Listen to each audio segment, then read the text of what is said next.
Hi kids, hello everyone.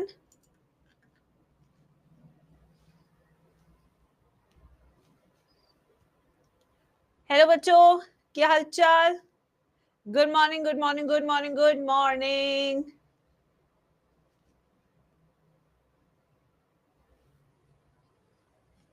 Hello बच्चों. ओहो, thank you so much.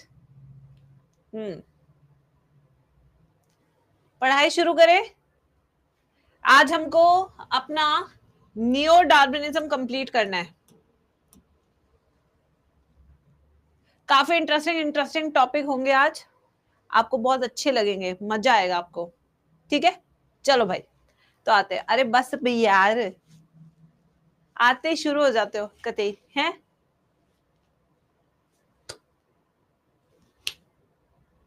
शुरू करें. हाँ जी. वेदांत, हो गया बेटा, हो गया.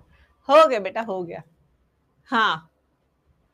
ओहो स्पाइडरमैन, ओहो हो स्पाइडरमैन, ओहो हो. अब वेट रिड्यूस किया है तो थोड़ा सा शो ऑफ भी कर ले.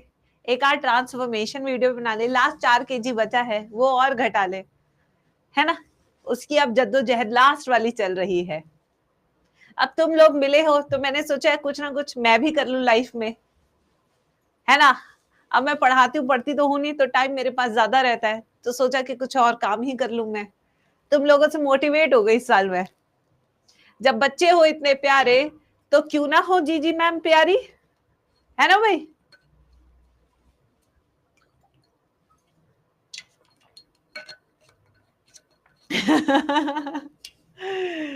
चलो. थैंक यू सो मच बच्चों, thank you so much. So in this month I B serving lot of looks for you guys. ठीक है. एंड ऊटिड्स, OOTD वाला. ठीक है. अब चलो पढ़ाई करते हैं. ये सब तो चलो जेनजी वाले काम है जो तुम मेरे से कराते हो. आ जाओ. चलो. तो आते हैं बच्चों. अब आज आज की क्लास में हम करेंगे नियो डार्विनिज्म. जैसे कि मैंने आपको बताया था बेटा, हर थियोरी से हमने कुछ अच्छी चीज सीखी. जैसे ये नहीं कह सकते सिर्फ म्यूटेशन से स्पीसीएशन होता है. नहीं, ये गलत बात है. But mutation is one of the factors which causes speciation, ये सही है. तो जो डिवरीज ने थ्योरी दी कि सिर्फ म्यूटेशन ये जो कारण है एवोल्यूशन का या स्पीसीएशन का, ये गलत है. बट ये वन ऑफ द फैक्टर्स है, ये बात बिल्कुल सही है. ठीक है बच्चों. ऐसे ही अगर हम आगे देखें डार्विन की बात, तो डार्विन ने तो हमें बहुत सारी चीजें बताई. Variations, you know, variations are very very important source of evolution. अगर वेरिएशंस नहीं है तो आप इवॉल्व कैसे करेंगे. फिर तो स्टेबिलिटी आ गई, है ना. वो नहीं होती है. चेंजेस आर रिक्वायर्ड अगर आपको स्पीसीएशन करना है तो. ऐसे माल्थस ने भी बताया कि अगर बहुत ज्यादा पॉपुलेशन हो जाती है तो क्या होता है, अनस्टेबल हो जाती है कम्युनिटी. उस टाइम पे नेचर चेक करती है कि भाई वापस से नंबर ऑफ जो लिविंग ऑर्गेनिज्म है वो कम करने हैं, स्टेबल रखना है पॉपुलेशन रेट को. तो ऐसे हम कह सकते हैं कि डायनासोर्स, जैसे आपके ध्यान में एक सवाल आता हो कभी कि भाई ऐसा क्या हुआ कि डायनासोर क्यों मर गए, ऐसा क्या किया उन्होंने.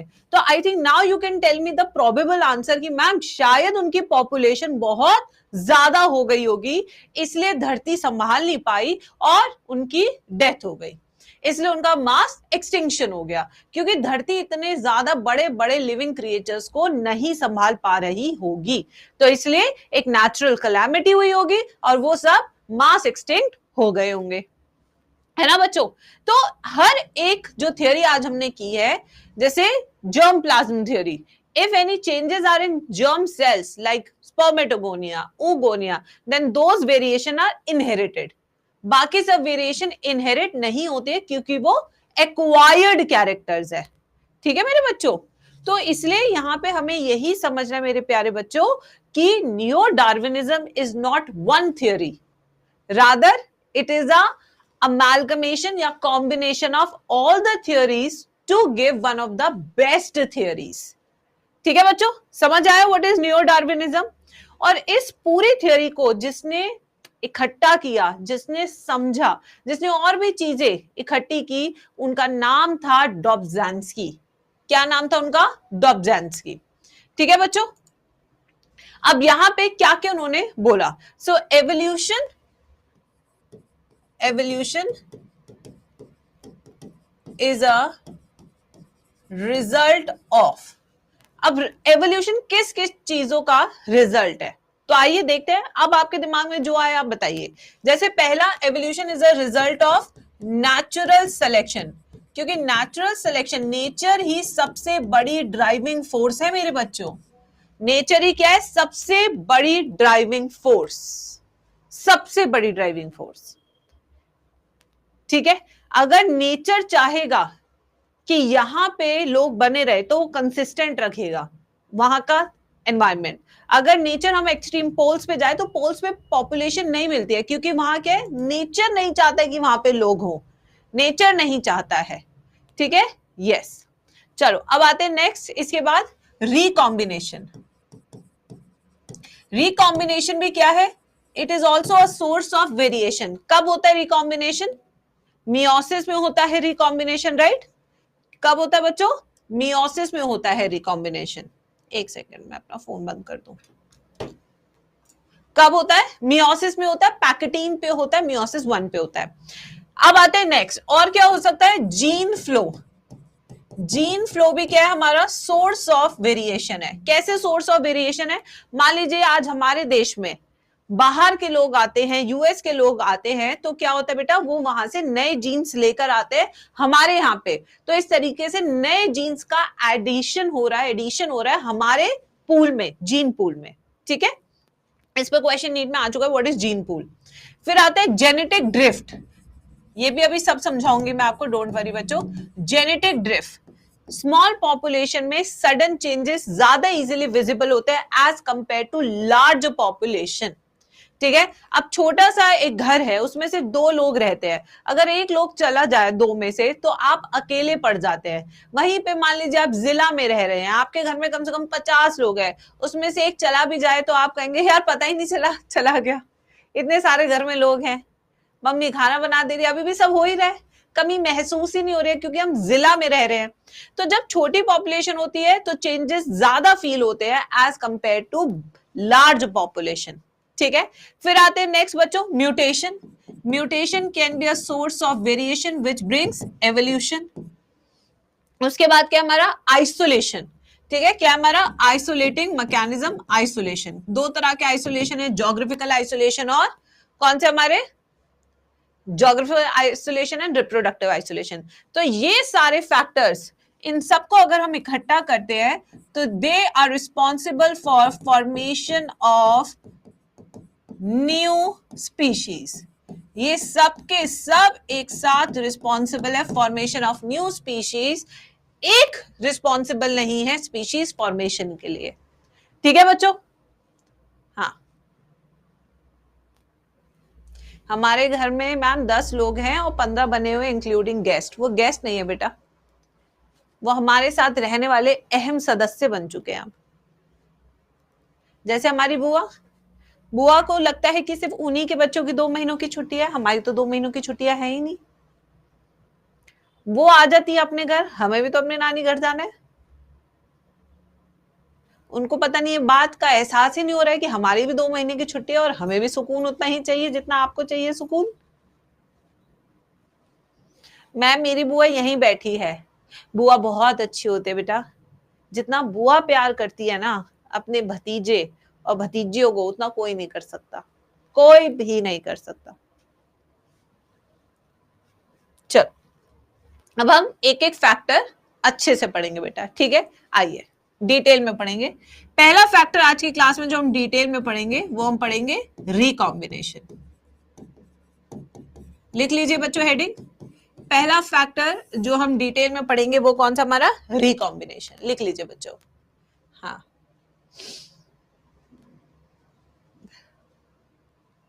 Yes yes. चल बच्चों, रिकॉम्बिनेशन। तो रिकॉम्बिनेशन कब हो रहा है? During gamete formation. तो जब हमारा गैमीट फॉर्मेशन हो रहा होता है तो उसमें एक प्रोसेस चलती है मियोसिस 1। उस मियोसिस 1 में एक फेज होता है जिसका नाम होता है prophase 1।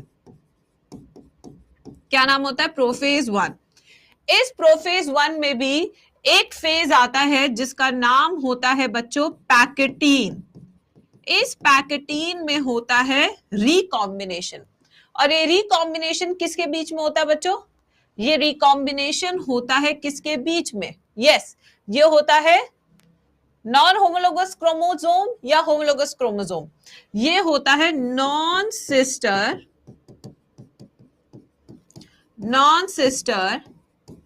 chromatids of homologous chromosome। इसके बीच में होता है non sister chromatids of homologous chromosome. ये हो रहा है रिकॉम्बिनेशन। ठीक है बच्चों?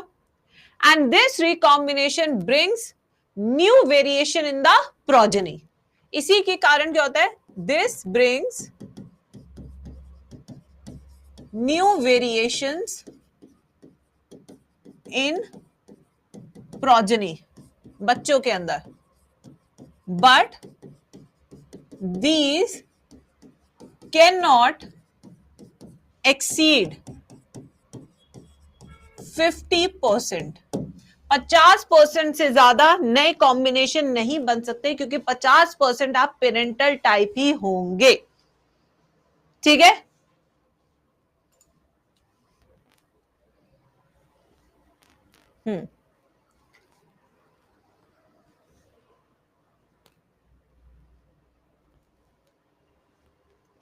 मैम आज अगर मैं कोई टेस्ट नहीं निकाल पाया तो मुझे बायो नहीं आती। एक टेस्ट था जिसका नाम था एयरमैन, वाई ग्रुप मेडिकल, उसमें ना कोई बायो का क्वेश्चन आया, तभी मैंने दिया और मुझे पता है कि मेरा नहीं हुआ। बट मैम पापा कहते हैं कि तुम सही नहीं होगा। 2 साल भी बर्बाद कर दिया ma'am. Is the only my fault to had I have not any government job. अच्छा बेटा, बायो सॉल्व क्यों नहीं हो रही? पहले तो ये बता दे, बायो सॉल्व क्यों नहीं हो रही? क्योंकि बायो इतना अच्छा सब्जेक्ट है जिसे आप थोड़ा सा अच्छे से समझो तो you can easily master this subject. Ma'am bio का कोई क्वेश्चन नहीं था। अच्छा तो ये कौन सा एग्जाम था भाई? बिना बायो के क्वेश्चन वाले एग्जाम में क्यों गए तुम तो बायो के स्टूडेंट हो देखा जाए तो। फिर क्यों गए? वो पेपर का नाम भेजना मुझे, ठीक है? अब आते हैं सेकंड पे बच्चों। सेकंड हम लेंगे जीन फ्लो। आइए बच्चों जीन फ्लो समझाती हूँ। प्रिंस अभी तुम्हारी इस पे चर्चा होगी, पहले आज मुझे पढ़ाने दो भाई, पीछे चल रहा है आज सिलेबस। जीन फ्लो लिखेंगे सब, जीन फ्लो।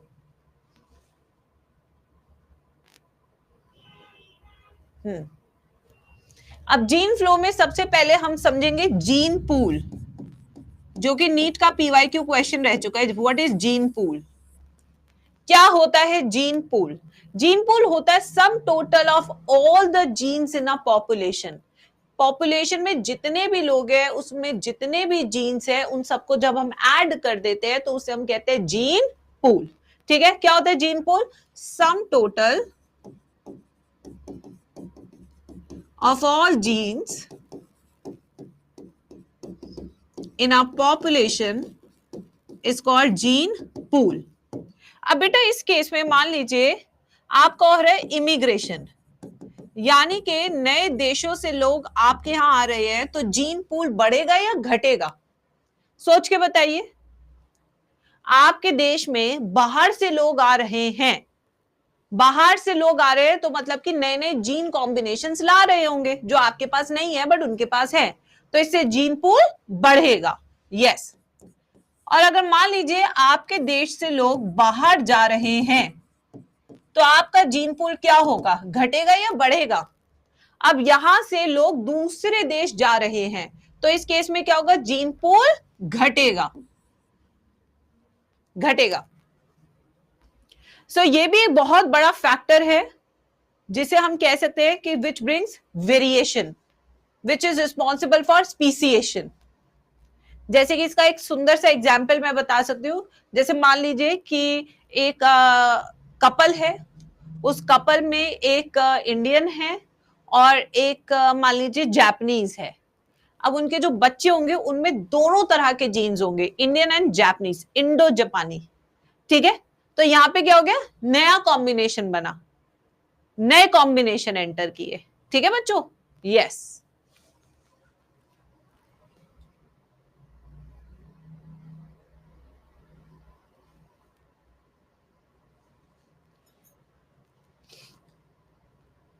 लिख लिया सबने? अब तीसरे फैक्टर पे चलते हैं, वो है हमारा म्यूटेशन।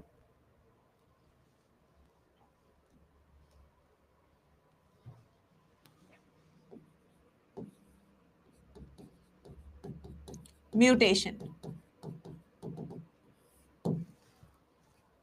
म्यूटेशन पे डिस्कशन करते हैं, क्या होता है म्यूटेशन। मैम अब दाल के साथ गिम्बाप खाएंगे, ये देखो सबके ड्रामा वाली औलादे मेरी क्लास में दिखती हुई। यस, सारी की सारी औलादे मेरी ही क्लास में दिखेंगी। बिबिम्बा, गोचुजांग सॉस, ठीक है, यस, सब यहीं दिखने वाले हैं, अभी आप टेंशन ना लीजिए।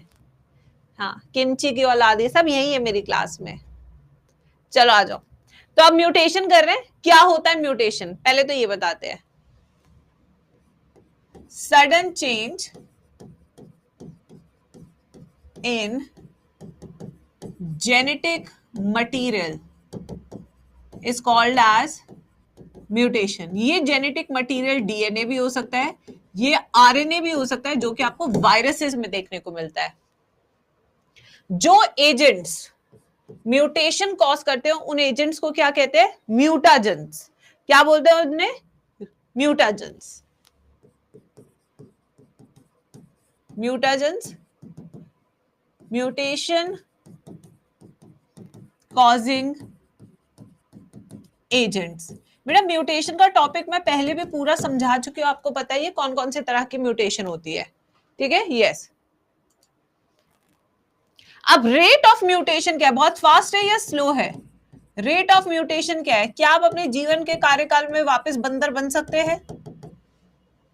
रेट ऑफ म्यूटेशन स्लो है, क्यों स्लो है, क्योंकि 98% of our DNA is non coding. तो अगर उसमें म्यूटेशन हो भी रही है तो वो एक्सप्रेस तो करती ही नहीं है। अगर किसी म्यूटेशन को एक्सप्रेस करना है तो उसे उस 2% डीएनए में होना होगा जो एक्सप्रेस करता है, तब जाके तो पता लगेगा कि म्यूटेशन खतरनाक हुई है। तो इसलिए भगवान ने हमारे डीएनए में 98% बकवास डीएनए रखा और 2% एक्चुअल काम का डीएनए रखा है, जिससे कि अगर म्यूटेशन हो भी रही है तो उसके चांसेस ज्यादा 98% वाले में हो, जिससे कि उसका इफेक्ट हम पे ना आए, जिससे कि स्पीसिएशन स्लो हो इस धरती पे, वरना बहुत फास्ट होगा। जैसे वायरसेस बहुत जल्दी बदलती है अपने आप को, क्यों, क्योंकि उनका सारा डीएनए, सारा आरएनए क्या होता है, एक्सप्रेस करता है, इसलिए। ठीक है बच्चों, सो रेट ऑफ म्यूटेशन क्या होता है हमारा, स्लो, वेरी स्लो, और इसी के कारण स्पीसिएशन भी क्या हो जाएगा, स्लो हो जाएगा। अब यहां पे एक सवाल आता है कि ऑल म्यूटेशंस आर हार्मफुल। क्या सारी म्यूटेशंस हार्मफुल होती है मेरे बच्चों, क्या म्यूटेशन सुनते ही हम डर जाते हैं, नहीं, फॉल्स, ऐसा नहीं होता है। सारी म्यूटेशन जरूरी नहीं है खतरनाक हो, कुछ अच्छी भी होती है। ठीक है, all mutations are okay beneficial. क्या सारी हमारे लिए फायदेमंद होती है, नहीं। ऑटो इम्यून डिसऑर्डर म्यूटेशंस के कारण होते हैं जो हमारे लिए नुकसानदायक है, तो ये क्या है, फॉल्स। तो हम कभी ये नहीं कह सकते कि म्यूटेशन अच्छी है, ये नहीं कह सकते म्यूटेशन बुरी है, म्यूटेशन कैसी भी हो सकती है भाई। एग्जाम्पल जैसे कि ऑटो इम्यून डिसऑर्डर, अगर म्यूटेशन से आपकी बॉडी में ऑटो इम्यून डिसऑर्डर हो गया, रिमेटॉइड अर्थराइटिस हो गया, तो आप उसे अच्छी थोड़ी कहेंगे, आप कहेंगे यार मैं ही क्यों, मैं ही क्यों। ठीक है, यस। एक सेकंड बेटा, मैं अपने भाई को बोल दूं कि मैं अभी क्लास में, तो मुझे कॉल ना करे अभी, ठीक है, उसे पता नहीं होगा।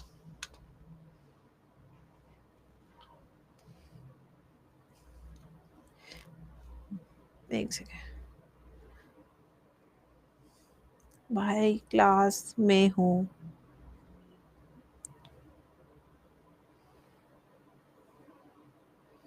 दो बजे फ्री होंगी।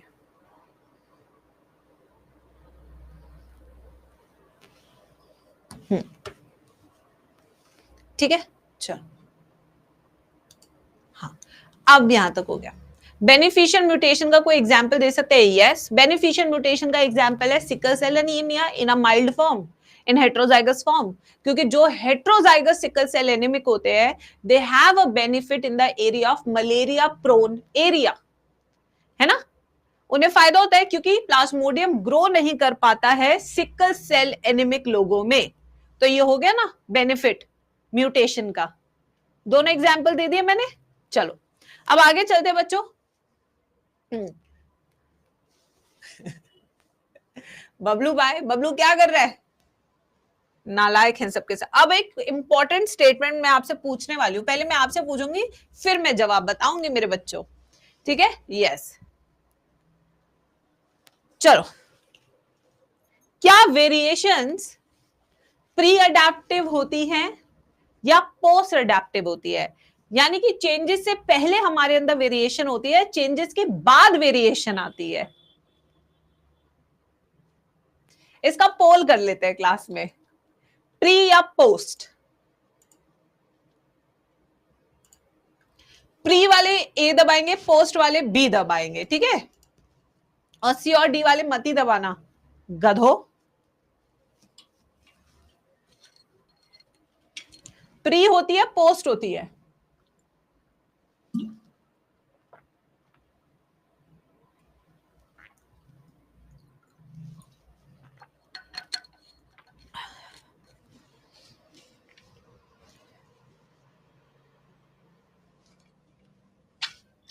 तो क्लास में चल रहा है पोल, बदल रहे हैं जवाब। कुछ कहते हैं कि कुछ हम नया करके दिखाएंगे मैम को, इसलिए आंसर कर देते हैं। कुछ कह रहे हमें आता है, कुछ कह रहे कि अरे यार कुछ भी करो मैम समझा ही देंगी। फिर आदित्य आते कि बोथ आर करेक्ट। मम्मी ये वाली भी सुंदर है, चल जाएगी। मम्मी ये वाली कमाती बढ़िया, ये भी चल जाएगी। आप देख लो आपको कौन सी बहू चाहिए। मेरे लिए दोनों ही करेक्ट है क्योंकि खुद से तो एक भी नहीं पढ़ती है। यस,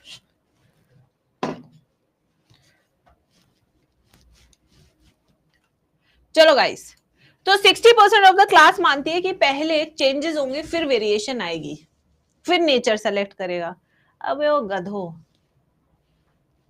मान लो कि तुम्हें आज आदित्य को रात में प्रॉम नाइट पे जाना है। किस में जाना है? प्रॉम नाइट में। अब उसकी यहां पे नोटिस आया कि उसे फॉर्मल्स कपड़े पहनने हैं, ठीक है? वो एक शोरूम पे गया, वहां पे शोरूम में अब वो कपड़े सिलवाएगा या जाके सीधा सेलेक्ट करेगा? गधो बताओ जरा। यस, प्रॉन नहीं, प्रॉम नाइट। उसमें लड़का लड़के ऐसे कपल वाला डांस करते हैं, स्कूलों में होता है। तुम्हारे स्कूल में नहीं होती ये सब चीजें, तुम सिर्फ जनगण मन करते हो। तो सेलेक्ट करेगा ना। सेलेक्ट मतलब सिलेक्शन। किस चीज का सिलेक्शन? जो वहां पे वैरायटी है उसमें से चूज करेगा ना कि मैं काला पहनूं, नीला पहनूं। फिर वो अपनी गर्लफ्रेंड से पूछेगा आप कौन से कलर का ड्रेस पहन रही है? वो कहती है कि मैं व्हाइट कलर का पहन रही हूं। तो वो कहते हैं क्या मैं भी व्हाइट पहन लूं? वो कहते हैं बिल्कुल पहन लीजिए, ठीक है? तो आदित्य भी अब व्हाइट लेगा। तो ये एग्जाम्पल से क्या पता लगता है मेरे प्यारे बच्चों? इस एग्जाम्पल से ये पता लगता है कि वेरिएशन हम में होती है, वेरिएशन होती है, एनवायरमेंट चेंज होता है, फिर नेचर सेलेक्ट करता है। और आप लोग क्या आंसर दे रहे हैं कि एनवायरमेंट चेंज होगा, फिर वेरिएशन आएगी, फिर नेचर सेलेक्ट करेगा। अरे भाई वेरिएशन आने में बहुत समय लगता है। ऐसे थोड़ी एनवायरमेंट चेंज हुआ और कल में भगवान मुझे वेरिएशन दे दो। नहीं बेटा, ऐसा नहीं होता। पहले वेरिएशन होती है और वो वेरिएशन कुछ में। अब इसका एक और एक रियल लाइफ एग्जांपल करेंगे, ठीक है? जैसे कोविड। कोविड आया, ये एनवायरमेंटल चेंज था। कोविड आया, बहुत लोगों में अच्छी इम्यूनिटी थी जो सरवाइव कर गए। बहुत लोग ऐसे थे जो जवान होने के बाद सरवाइव नहीं कर पाए क्योंकि उनकी इम्यूनिटी कम थी। तो यहां पे जिसके पास हाई इम्यूनिटी वेरिएशन थी वो सरवाइव कर गए, जिनके पास लो इम्यूनिटी वेरिएशन थी वो एलिमिनेट हो गए। अब आप लोग क्या कहना चाह रहे हैं पोस्ट अडेप्टिव में, जो आपने आंसर दिया मैं उसे भी समझाती हूँ। आप कह रहे हैं कि कोविड आएगा, फिर मैं गिलोय का पानी पी पी के अपनी इम्यूनिटी बढ़ाऊंगा और फिर नेचर मुझे चूज कर लेगा। अरे भाई गधे, ऐसा नहीं है। अब गिलोय का पानी 2 दिन पीने से ऐसा थोड़ी है तेरे अंदर किल्वेश आ जाएगा और तू बिल्कुल बढ़िया से वेरिएशन आ जाएगी, नहीं। So these are genes, somebody has genes which better suit to that condition, ठीक है। और कुछ के नहीं है ऐसे जीन्स। कितने ही हमने कोविड में देखा कि इवन जवान लोग भी चल बसे। हम कह रहे बूढ़े तो गए गए, इवन जवान लोग भी चले गए, जबकि वो तो आप कहेंगे उनकी इम्यूनिटी ज्यादा थी, नहीं, ठीक है। यस, समझे बच्चों। तो अब इससे क्या पता लगता है वेरिएशन पहले होती है या नहीं। अब एक बच्ची पूछ रही है मैम मेरे को समझ नहीं आया, चल ठीक है, ये देख, तो अपना फोन निकाल। मैंने तुझसे कहा कि बेटा आज बर्थडे पार्टी है, तो सीधा मीशो पे गई, ये देखो मीशो, मीशो पे गई। अब तूने वहां पे कपड़े देखने शुरू किए, ये वेरिएशन है, ठीक है। तूने कहा ओहो डेली डील्स, मैं तो डेली डील्स ही लूंगी, ये देखिए, ठीक है।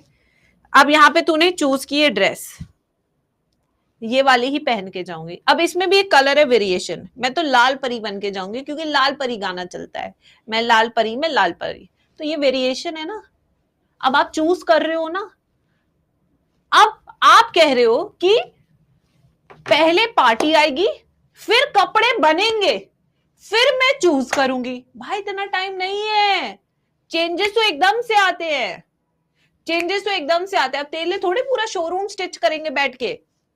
पहले वेरिएशन, फिर कौन सा बुलावा आया है शादी का कहीं का, उसके हिसाब से चूज करोगी तुम कपड़े, फिर पहन के तुम जाओगी, ठीक है। ये स्पॉन्सर्ड क्लास है गाइस, कोई स्पॉन्सर्ड नहीं है, मारूंगी पकड़ के आए बड़े, ठीक है। समझे कि नहीं समझे। तुम्हारी तरह के एग्जाम्पल तुम्हें बताती हूं। तो अब फाइनल आंसर क्या है, वेरिएशंस आर प्री अडैप्टिव और पोस्ट अडैप्टिव इन नेचर, इसलिए ma'am stylish. So variations are pre adaptive in nature. ये सबसे इंपॉर्टेंट पॉइंट जो बच्चों को लगता है पोस्ट होता है, बट होती है प्री। समझ आ गया। आइडियल गर्ल फिल्म बोली क्लास में। आ जाइए बच्चों, अब हम इसका एक्सपेरिमेंट समझेंगे। Lederberg's replica plating experiment. ये एक्सपेरिमेंट से और क्लियर हो जाता है कि adapt variations are pre adaptive in nature. इसे हम एक्सपेरिमेंटली प्रूव करेंगे, जो मैं अभी आपको समझा रही थी, ठीक है बच्चों। चलो आ जाओ। तो यहां पे हमने क्या लिया, हमने एक पेट्री डिश ली। क्या ली हमने, एक पेट्री डिश। इसमें हमने बैक्टीरिया को ग्रो किया। इस बैक्टीरिया का नाम था स्ट्रेप्टोकोकस। क्या नाम था बैक्टीरिया का, स्ट्रेप्टोकोकस बैक्टीरिया। इसे हमने ग्रो किया है मीडियम में, ठीक है। यस, ब्लू कलर नहीं गौतम, आजकल मैं देख रही हूँ बायो की क्लास में लड़के बहुत एक्टिव हो रहे हैं। आज मुझे 5 साल बाद जाके पता लगा कि ये लड़के कैसे बोलते हैं क्लास में। पिछले 5 साल से ऐसे लग रहा था मेरी क्लास में लड़कों ने आना छोड़ दिया है। यस, अच्छा, तो ऐसी बातें करने पे आते हो तुम लोग। अच्छा अच्छा अच्छा अच्छा, होगी ऐसी बातें होगी, ठीक है। चलो, तो ये है स्ट्रेप्टोकोकस। अब इसके हमने 2 रेप्लिकास बनाए, 2 रेप्लिकास मतलब 2 और मीडियम बनाए बिल्कुल स्ट्रेप्टोकोकस के,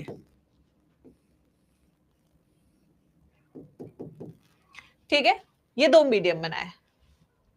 अब यहां पे एक मीडियम था जिसमें किसी तरह की एंटीबायोटिक नहीं थी, नो एंटीबायोटिक्स। एंटीबायोटिक्स वो होती हैं जो बैक्टीरिया को मारती हैं, इतना तो तुम्हें पता ही होगा, साइंस स्टूडेंट हो तुम लोग, ठीक है। और इस वाले मीडियम में मैंने एंटीबायोटिक डाली।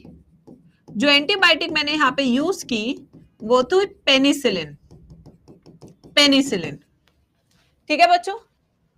अब ये वाली जो कॉलोनीज थी, यहां 10 कॉलोनी है, यहां पे भी 10 कॉलोनी बनी, बट यहां पे सिर्फ 4 कॉलोनी मिली।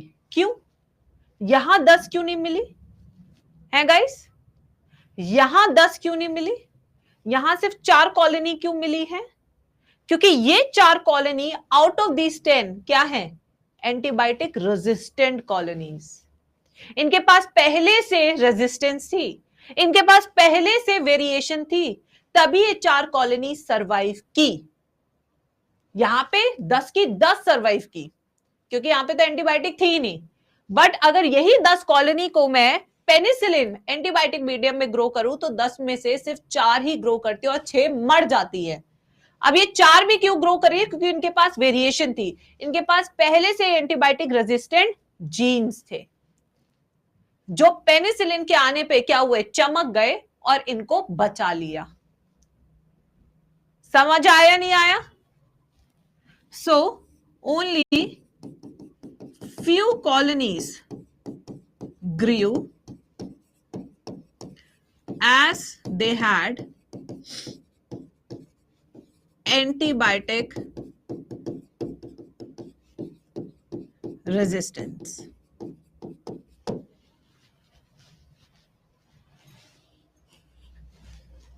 तो इसलिए बार बार जो बच्चे एंटीबायोटिक लेते हैं, जरा सा बीमार पड़ने पर, तो आपके शरीर में जो एंटीबायोटिक रेजिस्टेंट कॉलोनीज होती है वो और तेजी से ग्रो करने लगती हैं।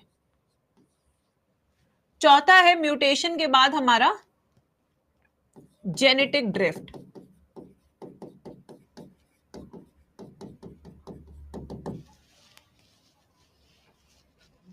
अगर उसके पास पहले से वेरिएशन नहीं होती तो ये 10 की 10 मर जाती। फिर नेचर कैसे बचाता भाई? फिर नेचर क्या चूज करता? 10 की 10 मर गई, नेचर कह रहे मैं किसको चूज करूं, सब तो मर गई। इसलिए वेरिएशन होना बहुत जरूरी है। इसलिए जितना दूर शादी कर सको उतना अच्छा है। उतनी ही कम बीमारी आपके बच्चों में होंगी, उतने ही तंदुरुस्त आपके बच्चे पैदा होंगे। जितना करीबी शादी करेंगे आप, उतनी ही बीमारियां होंगी, क्योंकि होमोजाइगोसिटी बढ़ेगी, हेट्रोजाइगोसिटी कम होगी। ठीक है बच्चों? यस। हाँ फातिमा, बिल्कुल out of India. Out of India का मतलब ये नहीं है कि साथ वाले पड़ोसी देशों से हम शादी कर ले, भूटान चले गए, नेपाल चले गए, श्रीलंका चले गए।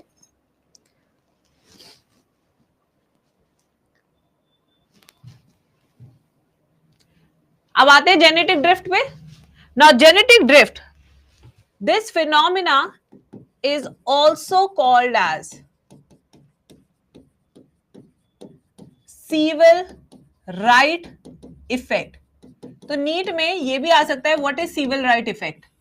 तो उस टाइम आपको याद होना चाहिए जेनेटिक ड्रिफ्ट का ही दूसरा नाम होता है सीवल राइट इफेक्ट। बबलू ब्लास्टर बेटा।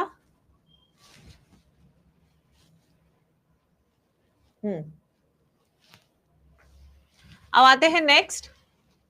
Genetic drift is a sudden change in a small population. बिल्कुल म्यूटेशन जैसा ही होता है जेनेटिक ड्रिफ्ट, बट यहां पे हम हमेशा बात करते हैं स्मॉल पॉपुलेशन की, क्योंकि लार्ज पॉपुलेशन में जेनेटिक ड्रिफ्ट विजिबल नहीं होता है, दिखता नहीं है। ठीक है बच्चों? सबा खान कह रही है ma'am Turkish man. Smile test अलग अलग है, ये देख लिया मैंने। हाँ, शादी की बात करो तो सारे निकलाते इनके। मैम जंकूक से कर लेंगे, जैसे वो बैठा हुआ है, आएगी। टर्किश वाले से कर लेंगे, वो बैठा है, वो तुर्की वाला तेल ले ही बैठा बेटा सबा। यस, मम्मी घर से बाहर जाने नहीं दे रही 6 बजे के बाद, ये जाएंगी तुर्की के लड़के के साथ शादी करने। यस, रियलिटी में नहीं जीते तुम, मैं बता दूं, हवाबाजी में जीते हो तुम हर वक्त। इंडियन तो इनकी लिस्ट में ही नहीं है, जबकि मिलना इन्हें इंडियन ही है। बस दुआ करो गांव वाला ना मिले, काम कराएगा तुमसे या तुम्हारा काम कर लेगा। बट तुम उसे नहीं समझ पाओगी, इसलिए उसकी जिंदगी मत खराब करना, वो भोला होगा। ठीक है, चलो अब आते हैं यहाँ पे पहला इसमें इफेक्ट आज की क्लास में पढ़ेंगे, फाउंडर्स इफेक्ट। जेनेटिक ड्रिफ्ट के ही दो इफेक्ट है, बॉटल नेक इफेक्ट और फाउंडर्स इफेक्ट। ये जेनेटिक ड्रिफ्ट में ही आते हैं। तो आइए फाउंडर्स इफेक्ट समझते हैं। डोलोरो किड्स,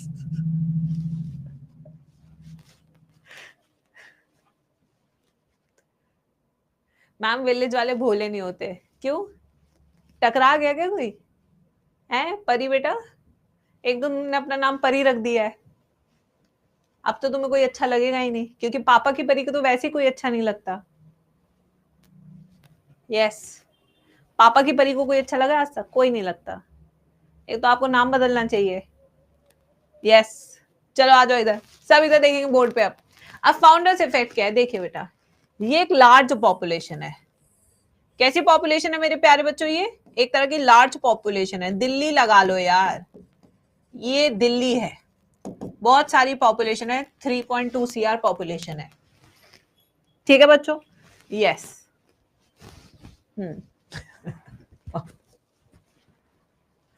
आपसे कोई शादी, अरे अरे अरे अरे रुको रुको, पहले मैं अपना चैट बॉक्स शांत कर दूं, उसके बाद मैं पढ़ाती हूँ इन्हें। ये अलग ही चल रहे हैं। अरे सुनो सुनो सुनो सुनो सुनो, ऐसे मत एक दूसरे पे टोंटबाजी किया करो, मेरी क्लास को बिग बॉस मत बनाया करो तुम। हो गया, टॉपिक खत्म हो गया। अब वो परी हैं, उनको कुछ ही नहीं हो सकता। अब तुम अपने पे ध्यान दो, ठीक है? अब थोड़ा सा समझ लो, फिर हार्डी विनबर्ग करेंगे। ठीक है, चलो अब सब इधर आएंगे, सामने देखेंगे सब। पानी पी लेती हूँ, मैंने पानी गर्म करने रखा था, हुआ कि नहीं हुआ? हो रहा है, पानी गर्म हो गया।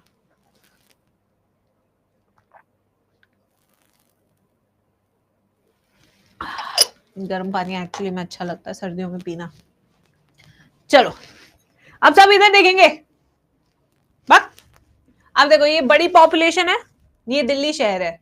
अब यहाँ पे कुछ लोग मेरे जैसे, चलो दिल्ली छोड़ देते हैं, बहुत पॉल्यूशन है, गला खराब रहता है, हेडेक रहता है, पढ़ाया नहीं जाता। ये मैं इन्फ्लुएंस करती हुई अपने प्यारे पति को, अपने मायके वालों को, कि तुम भी चलो, तुम मेरे बिना थोड़ी रह पाओगे। ठीक है, ये मैंने इन्फ्लुएंस करती हुई जहां जाती हूँ सबको यही बोलती हूँ कि कोई तो मेरे साथ चल दे। ठीक है, तो अब मान लो कि कुछ लोग मान गए कि मैं ये यार ये सही कह रही है, 1 महीने के लिए हमें कहीं बाहर चले जाना चाहिए। अब आ जाओ, तो अब यहां से उठ के, ये स्मॉल पॉपुलेशन है, क्या ये स्मॉल पॉपुलेशन, मैं इन सबको एक अलग जगह पे ले जाती हूं। ठीक है, इसको हम क्या बोलेंगे? फाउंडर्स पॉपुलेशन, क्योंकि अब हम नया कस्बा बसाने जा रहे हैं। फाउंडर्स पॉपुलेशन, बिल्कुल विलेज लाइफ में जाएंगे, वहीं पे रहेंगे अब से। फाउंडर्स पॉपुलेशन, ठीक है, and this effect is called as founders effect, जिसके कारण हम बाहर निकले, इसे क्या कहेंगे? Founders effect. अब ये फाउंडर्स पॉपुलेशन क्या है? बहुत छोटी पॉपुलेशन है मेरे बच्चों। कैसी पॉपुलेशन है? ये बहुत छोटी पॉपुलेशन है। ठीक है, काफी छोटी पॉपुलेशन है, 200 को सबको लेके चले गए। ठीक है, अब यहां पे क्या हो गया? वेरिएशन कम हो गई। वेरिएशन क्यों कम हो गई? क्योंकि छोटी पॉपुलेशन, एक जैसे लोग हैं, तो वेरिएशंस कम हो गई ना। और होमोजाइगोसिटी क्या हो गई? इस पॉपुलेशन की ज्यादा हो गई। अब जब बाकी बाहर से लोग आएंगे तब इसकी हेट्रोजाइगोसिटी बढ़ेगी। अभी क्या है? होमोजाइगोसिटी ज्यादा है, वेरिएशन कम है। तो इसमें क्या होगा? इसमें होगा जेनेटिक ड्रिफ्ट, यानी कि this small population is subjected to lot of changes. इसमें चेंजेस आसानी से होंगे और आसानी से दिखेंगे भी। ठीक है बच्चों, ये प्रॉब्लम है यहां पे। ठीक है मैम, आज मुझे बहुत डिस्टर्बेंस हो रहा है, सब क्लास पे फोकस करो, नहीं होगा डिस्टर्बेंस। ठीक है, आ जाओ सब देखो इधर। तो यहाँ पे क्या हो रहा है? वेरिएशन कम है, होमोजाइगोसिटी ज्यादा है, क्योंकि साइज ऑफ द पॉपुलेशन छोटा है। तो अगर इस पॉपुलेशन में कोई भी एक भी म्यूटेशन हुआ तो वो इजिली विजिबल होगा, दिखेगा वो। This is called as genetic drift, एकदम से चेंज हो जाना। ठीक है, यस। तो ये क्या है? When organisms move out from a large population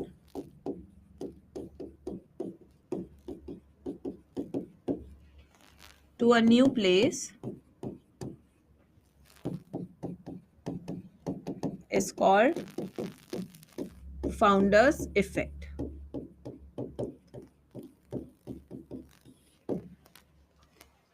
समझ लगा बच्चों?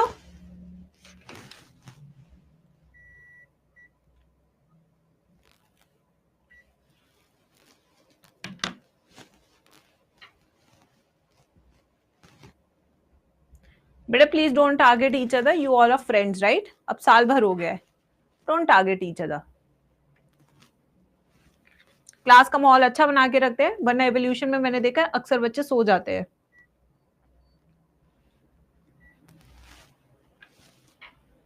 लिख लिया सबने? अब इसके बाद आते हैं, इसी में एक और इफेक्ट है, that is called as bottleneck effect. Bottleneck effect. इसमें बॉटल बनाएंगे, समझने के लिए बॉटल ही बना लेते हैं.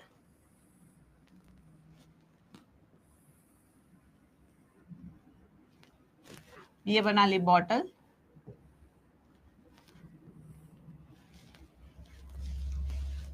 अब यहां पे एक स्टोरी समझानी पड़ेगी, स्टोरी के थ्रू इसको समझाया जाएगा.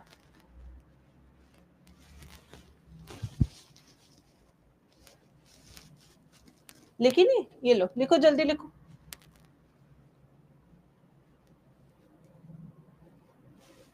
(4.2) हेडिंग है बेटा. फोर्थ इज जेनेटिक ड्रिफ्ट, इसका 4.1 is founders effect, 4.2 is your bottle neck effect. Numbering बहुत अच्छे से होनी चाहिए.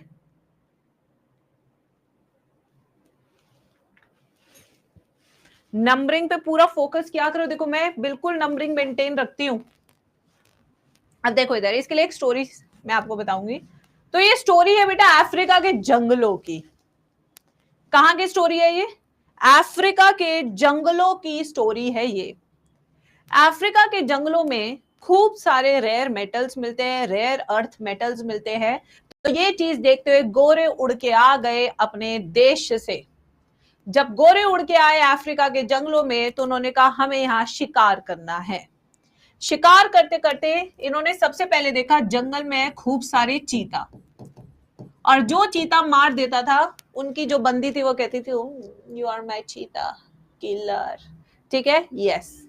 तो चीता किलर. तो यहां पे अब चीता को मारने के लिए पहुंच पड़े गोरे. तो आ जाइए बच्चों. तो यहाँ पे ह्यूज पॉपुलेशन थी, ह्यूज नंबर ऑफ चीता इन अफ्रीका के जंगल. धीरे धीरे इन्होंने स्टार्ट की हंटिंग एंड पोचिंग. क्या स्टार्ट की बच्चों? Hunting and poaching.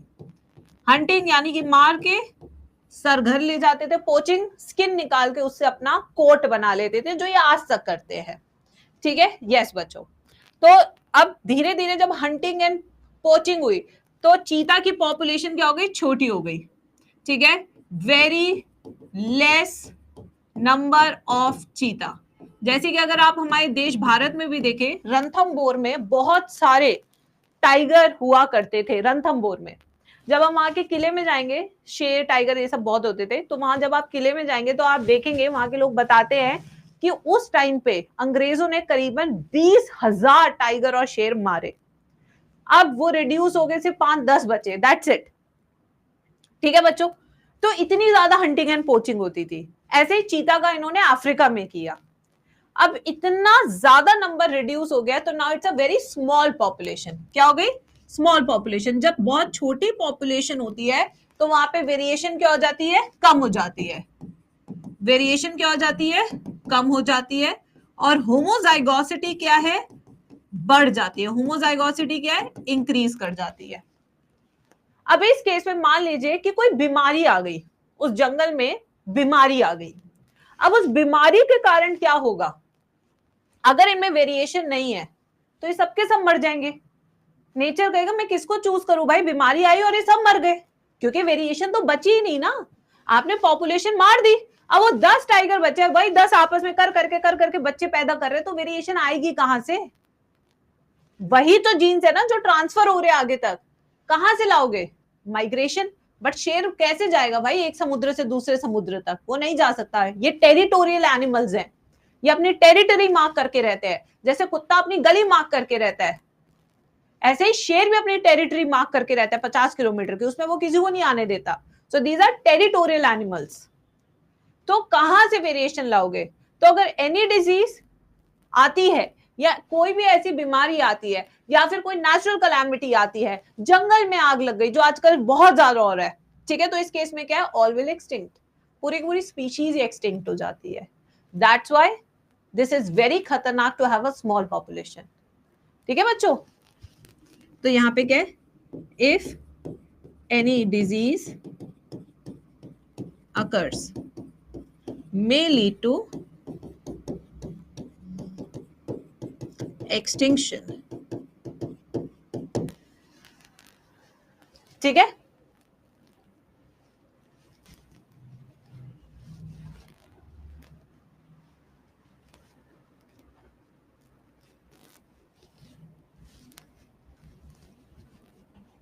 Bottle neck effect सबको समझ में आ गया?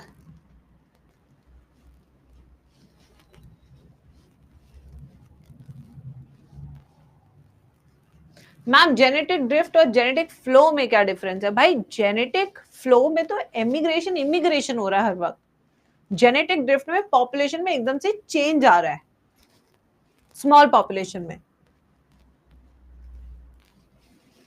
वही तो स्टार बॉय, बैलेंस। ज्यादा प्रोटीन खाओ तो भी दिक्कत, पॉटी नहीं आती, टाइट हो जाती है, कम खाओ तो भी दिक्कत, शरीर टोन की जगह लूज पड़ जाता है। बैलेंस, ये बैलेंस ही थे जो हम पूरी जिंदगी बनाते रहते हैं, इसी में तो फंसे रह जाते हैं हम, बैलेंस में।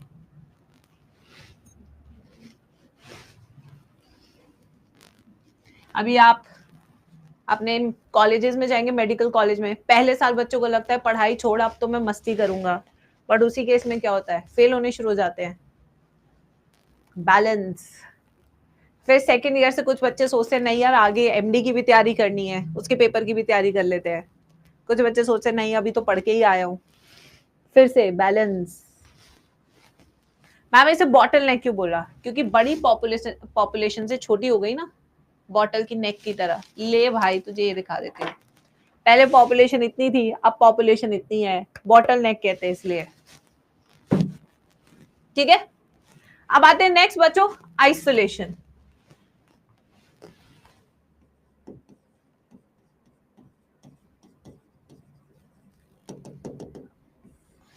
लिखिए आइसोलेशन।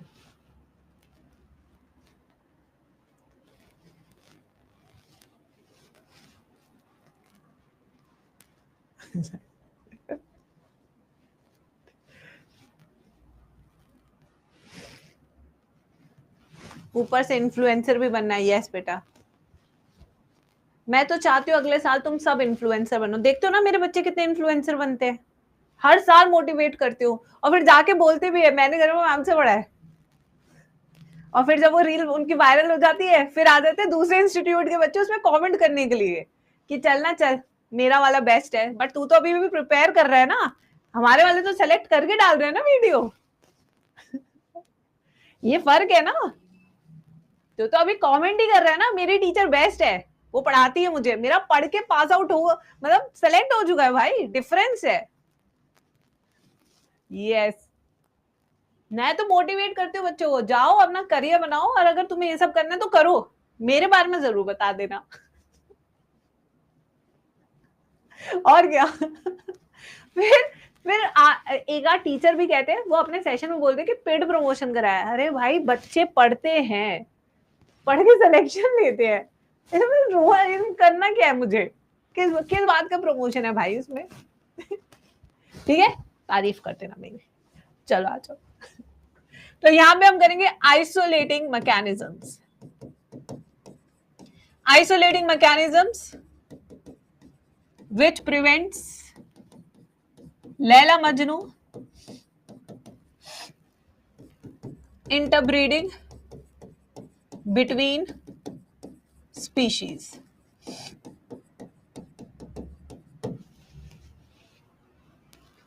ठीक है, तो ये क्या है, इंटरब्रीडिंग रोकते हैं between species,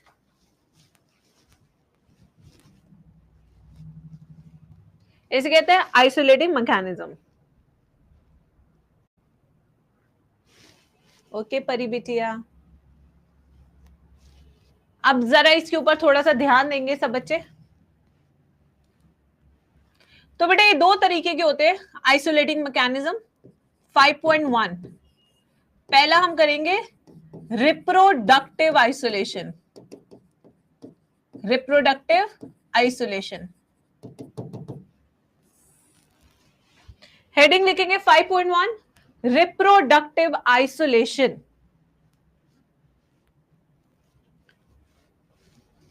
When the two species are not able to reproduce, ठीक है बच्चों, when two species fails to mate or reproduce, ना वो मेट कर पा रही है ना रिप्रोड्यूस कर पा रही है। ठीक है बच्चों, तो अब आपने कभी ऐसा सोचा कि दो स्पीशीज क्यों आपस में रिप्रोड्यूस नहीं कर पाती है? ऐसा क्या आइसोलेशन है? जैसे कि बंदर और इंसान, क्या क्या क्या दिक्कतें हैं इनके रिप्रोडक्शन में, इसी पे चर्चा करेंगे आज की क्लास में। ठीक है बच्चों, इसे कहते हैं रिप्रोडक्टिव आइसोलेशन। एक समय ऐसा आता है कि पहले वो सब स्पीशीज बनती है, फिर वो धीरे धीरे अलग होती चली जाती है, फिर वो रिप्रोड्यूस करना छोड़ देती है आपस में।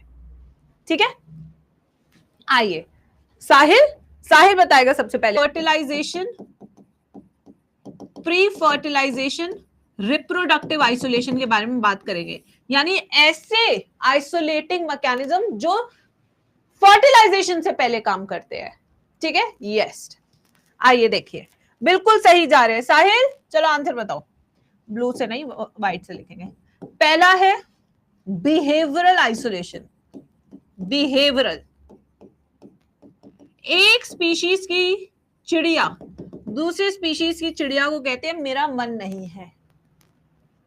नहीं मन, बिहेवियरल, मन नहीं है,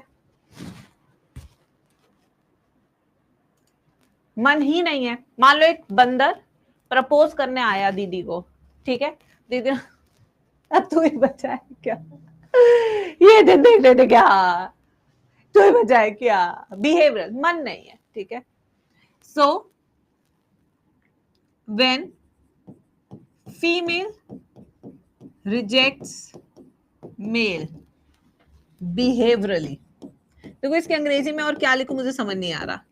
अब आप कहेंगे मैम आप कितने बड़े फेमिनिस्ट हो, मेल भी तो रिजेक्ट कर सकता था फीमेल को, आप हमेशा फीमेल रिजेक्ट मेल ही क्यों लिखती हो? इतना फेमिनिज्म अच्छा नहीं है क्लास में, है ना? यस, चलो अब आते हैं सेकंड, इकोलॉजिकल आइसोलेशन। देखो दीदी को बंदर पसंद है बट बंदर दूर रहता है। जैसे वो किंग कॉन्ग की मूवी देखी है, नहीं देखी तुमने? उसमें प्यार होने लगता है, देखी है ना किंग कॉन्ग की मूवी? या वो सीन लगाऊं अभी यूट्यूब पे?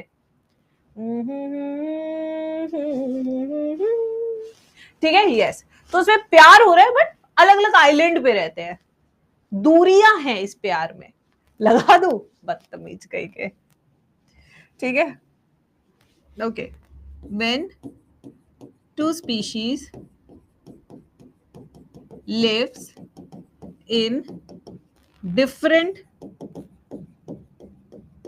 ecological area। टाइम पास करा लो एवोल्यूशन की क्लास में गधों की। चलो नेक्स्ट क्या है, मैकेनिकल आइसोलेशन। मैकेनिकल आइसोलेशन क्या है मेरे बच्चों? पास भी रह रहे, मन भी है, बट हो नहीं पा रहा है। क्यों? सिस्टम सही से काम नहीं कर रहा है। समझ रहे, उसका सिस्टम डिफरेंट है, इस स्पीशीज का सिस्टम डिफरेंट है। तो मैकेनिकली हो नहीं पा रहा है संभव काम, ठीक है, समझे कि नहीं समझे? अब इससे ज्यादा सरल भाषा में नहीं समझा सकती, थोड़ा सा विजुअलाइज करना पड़ेगा इसमें, ठीक है। अब इससे ज्यादा नहीं डीप में जाके समझाया जा सकता टॉपिक, समझे, समझ गए ना? ना कंपैटिबिलिटी की बात नहीं हो रही है। एक तो जो ये बच्चे अच्छे होते हैं ना, जिनको जीवन के बारे में सब नहीं पता, उन्हें कैसे समझाऊं क्लास में, ये सबसे बड़ा चैलेंज होता है। बेटा मैं ये समझाना चाह रही हूँ, जो सिस्टम है ना रिप्रोडक्टिव सिस्टम, एक्सटर्नल सिस्टम, वो कंपैटिबल नहीं है दूसरे स्पीशीज के साथ, मतलब मैकेनिकली फिट नहीं हो रहा है, बस ये है, ठीक है। यस, आ जाओ। when two species have different shape and structure of reproductive organs, जिसके कारण वो मेट नहीं कर पाते। अरे मैम सब समझ, ओहो एलोना एलोना एलोना, नहीं बेटा बच्चे सच में भोले भी होते हैं, आपको इसलिए नहीं पता क्योंकि आपको ये सब चीजें पता है, मैंने ऑफलाइन में पढ़ाया हुआ है। The girls would come to me at the end of the class, ma'am आपने ये शब्द बोला था, इसका मतलब क्या था? I've seen lot of students बेटा। लिख लिया भाई, आगे चले, सारा समय यही निकाल दोगे, कहां से कराऊंगी हार्डी मिनबर्ग, 1 घंटा कर दिया।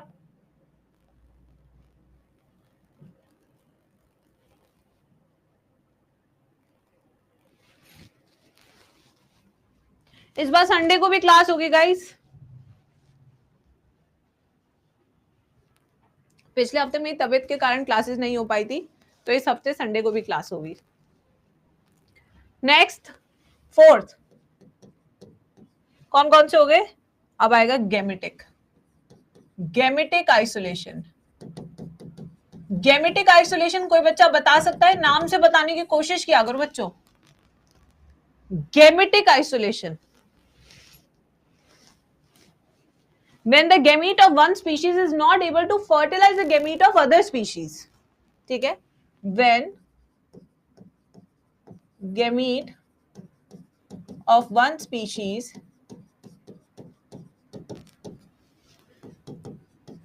is not able to fertilize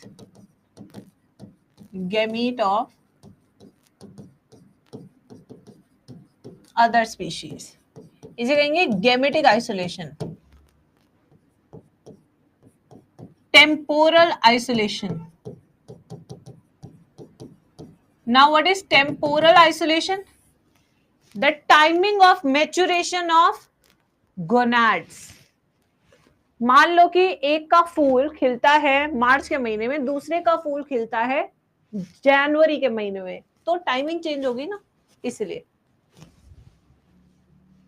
ma'am बच्चे कम्युनिटी पे बोल रहे थे आप बीमार नहीं हो, पोस्ट पिक कर रहे हो, ये तुम मेरे कमेंट सेक्शन में भी घुसे रहते हो, इसलिए पढ़ाई नहीं होती तुम लोग की, ये सब मुझ पे छोड़ दिया करो, मेरी टीम संभाल लेगी, तुम्हें घुसना जरूरी है मेरे कमेंट सेक्शन में, नालायक।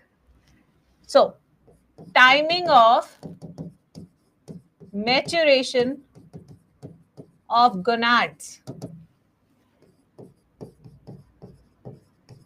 is different in species, ठीक है भाई। तो ये तो हो गए सारे प्री फर्टिलाइजेशन, अब आते पोस्ट फर्टिलाइजेशन पे।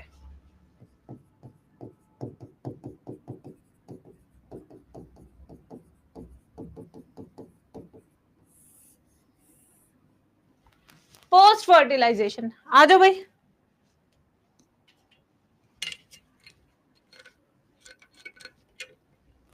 बच्चों का काम है बोलना, छोड़ो ना।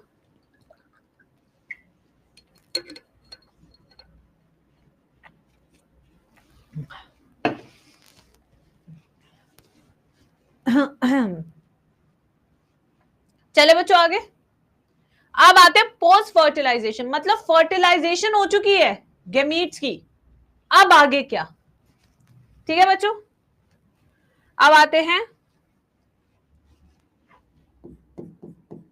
हाइब्रिड इनवाइबिलिटी।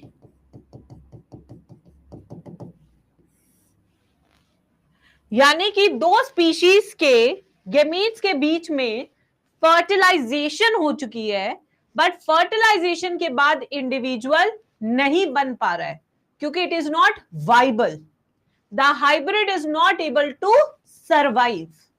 ठीक है, hybrid is not able to survive और develop during embryonic stages.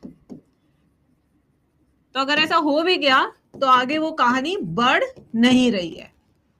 Hybrid inviability. Next, hybrid sterility. Now what is hybrid sterility? Hybrid बन गया है, फर्टिलाइज हो गया है, वो बड़े में बन भी चुका है, बट आगे वो बच्चे पैदा नहीं कर पा रहा है। इसका कोई एग्जाम्पल दे सकता है? Mules, very good Muskan, very good. Liger, very good. Vedant, good, yes, very good. तो ये क्या है? Hybrid survives but not able to produce next generation. Example, Hini. Example, mule. Example, liger. ठीक है, पोमेटो।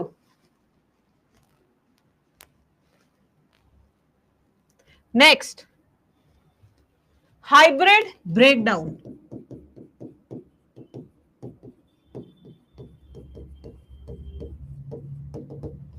हाइब्रिड ने रिप्रोड्यूस भी कर लिया है गाइस, हाइब्रिड ने रिप्रोड्यूस भी कर लिया, बट उसकी F2 जनरेशन बच्चा नहीं पैदा कर पा रही है। Hybrids reproduce but F2 generation is sterile. This is hybrid breakdown. Ma'am हिनी क्या होता है? देखो म्यूल और हिनी में क्या होता है, एक में मेल हॉर्स और फीमेल डोंकी लेते हैं, एक में फीमेल हॉर्स और मेल डोंकी लेते हैं। इस कॉम्बिनेशन से म्यूल और हिनी बनते हैं, दो अलग अलग। इसका एग्जाम्पल होगा लाइगर। यस, मैं भी यही सोची थी, गलत बता दिया इन्होंने। इसका एग्जाम्पल है लाइगर।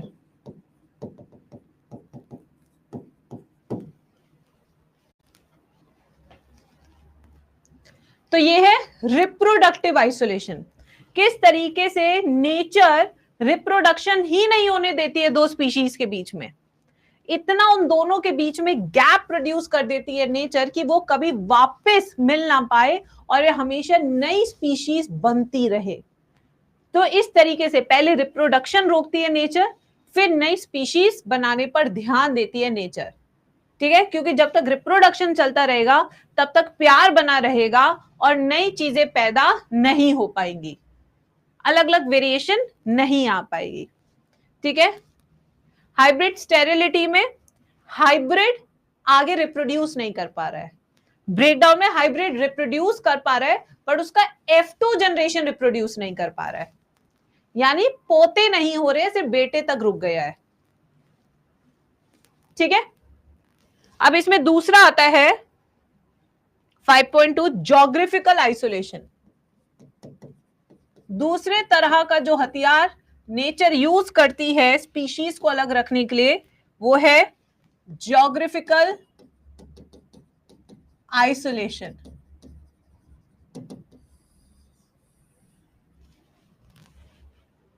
यानी कि बीच में दीवार लगा दो गाइस। अब इसमें दो तरह के होते हैं, ये नीट में आता है। एक होता है एलोपैट्रिक और दूसरा होता है सिम्पैट्रिक।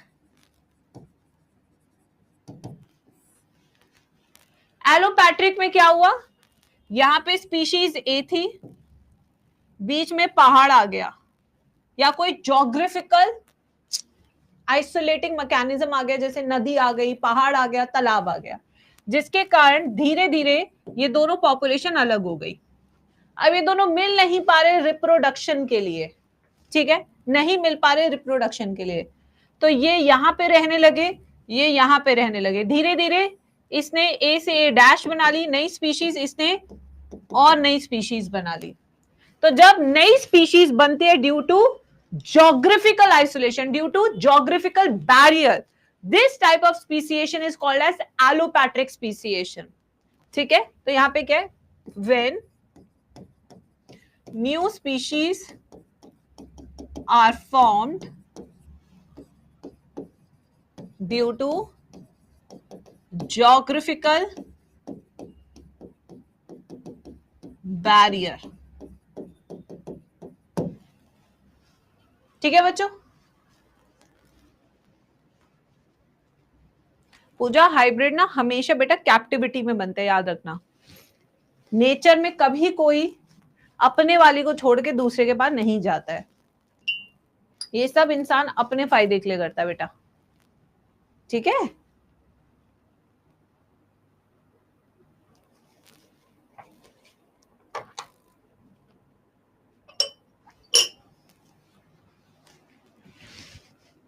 कैप्टिविटी में ही बनते हैं, नेचुरली कभी नहीं बनते। अब आते हैं सिम्पैट्रिक। अब सिम्पैट्रिक में क्या है, ये पॉपुलेशन ए है जो कि बहुत ही लार्ज पॉपुलेशन है, इतनी बड़ी पॉपुलेशन है जिसे आप कंट्रोल नहीं कर पा रहे हैं। अब जैसे अपना देश भारत ही ले लो, अब इसमें क्या होता है, इतनी बड़ी पॉपुलेशन में कुछ कुछ लोग अलग सोच वाले बनते चले जाते हैं, वो एक नई स्पीशीज बना लेते हैं, वो कहते हैं हमें तो अब नया देश ही चाहिए, तुम ये सब छोड़ो, अरे हमको हमारा नया देश ही दे दो। तो एक जगह रहते रहते भी वो अलग सिचुएशन में जीते हैं और फिर अलग ही हो जाते हैं। This is sympatric when there is no geographical barrier but still they form a new species. Speciation without geographical barrier, this is called as sympatric speciation.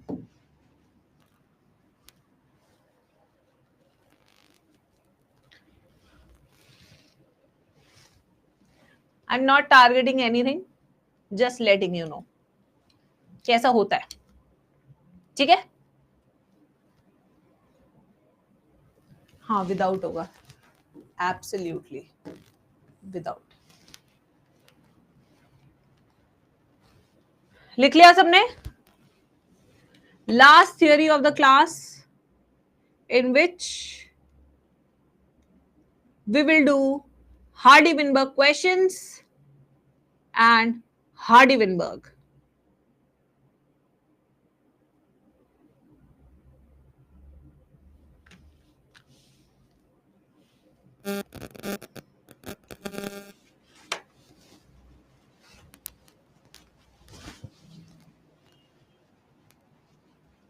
Chapter अभी बहुत बचा है, मैं बता दूं, 5वां है ना, ये थियोरी कौन सी, न्यू डार्विनिज्म की EFG होगा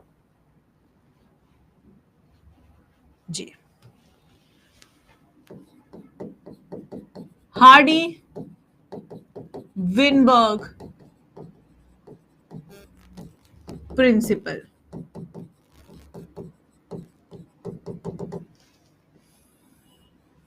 जब तक ह्यूमन हेल्थ एंड डिजीज नहीं होता तब तक तो ये सोचे ही ना कि सिलेबस खत्म होने वाला है। आज क्लास जल्दी हो रही है क्यों सुबिया? एवोल्यूशन ऑफ ह्यूमन आप खुद करेंगी, प्लांट एनिमल खुद करेंगी तो हो गया, फिर तो हो ही गया चैप्टर खत्म, 10 मिनट की बात है बस। हाँ बेटा सुबिया, फिर 10 मिनट की बात है। चलो भाई, हार्डी-विनबर्ग प्रिंसिपल क्या कहता है? हार्डी-विनबर्ग प्रिंसिपल कहता है in a large randomly mating population, large randomly mating population, random mating, ऐसे नहीं फिक्स बाजी होती है ना जी, ना फिक्स बाजी नहीं चलेगी, ठीक है। Yes, So in a large randomly mating population, genetic frequencies remain constant if no external forces applied. ठीक है, अगर कोई बाहर की फोर्स अप्लाई नहीं होगी तो जेनेटिक फ्रीक्वेंसीज जो हैं पॉपुलेशन की वो सेम रहेंगी, कांस्टेंट रहेंगी. ठीक है, सो ये क्या बोल रहा है, एक बार लिख लेते हैं, फिर से समझेंगे इसको. In a large randomly mating population, genetic frequencies remains constant if no external force is applied, such as, बाहरी कोई ताकत नहीं लगनी चाहिए तभी सब कांस्टेंट रहेगा. जैसे कि आप पढ़ रहे हैं, पढ़ते पढ़ते आपकी मस्त कंसिस्टेंसी चल रही है, बट एक दिन आपको पता लगता है कि मेरे चाचा की शादी है, हो गई ना भंग, कंसिस्टेंसी टूट गई, फिर बनाने में फिर टाइम लगेगा. जैसे फिर कंसिस्टेंसी बनाते हैं, अब त्योहार आ गई, दिवाली आ गई, फिर टूट गई, फिर बनाते हैं, फिर कुछ और आ जाता है, फिर एंटी का नोटिफिकेशन आ जाता है, फिर 2 दिन चले जाते हैं.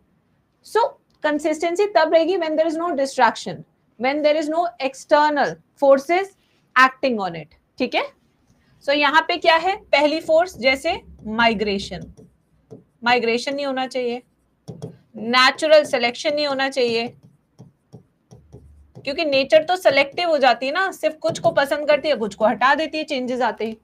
ठीक है, कोई रिकॉम्बिनेशन नहीं होना चाहिए, नो रिकॉम्बिनेशन. अब रिकॉम्बिनेशन कैसे नहीं होगा, मियोसिस तो होता ही है. ठीक है, जेनेटिक ड्रिफ्ट नहीं होना चाहिए,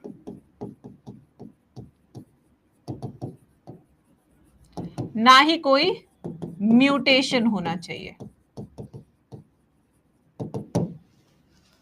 ऐसा हो सकता है नहीं, ऐसा हो सकता है नहीं, ऐसा नहीं हो सकता, but still you have to generate consistency. Numerically कैसे लिखते हैं हार्डी विनबर्ग को, न्यूमेरिकली क्या इक्वेशन है guys, P square plus 2pq plus Q square equals to 1, और दूसरी क्या है, p plus Q equals to 1. दोनों ही इक्वेशन है जो आपको बहुत यूज आएंगी. इसके आगे भी नो लिख लो, no migration, no natural selection. ठीक है, अब इसमें पी स्क्वायर क्या है, पी स्क्वायर है genotypic frequency of homozygous dominant genotype AA. Q square क्या है, genotypic frequency of homozygous recessive genotype, small a small a. 2pq क्या है, genotypic frequency of heterozygous capital A small a. p क्या है, allelic frequency of dominant अलील.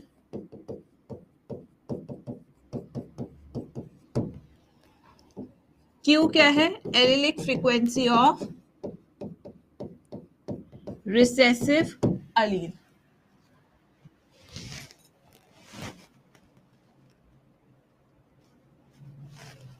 अब genotype, allele सब आपको पता है, पूरा चैप्टर पढ़ा चुकी हूं मैं जेनेटिक्स का.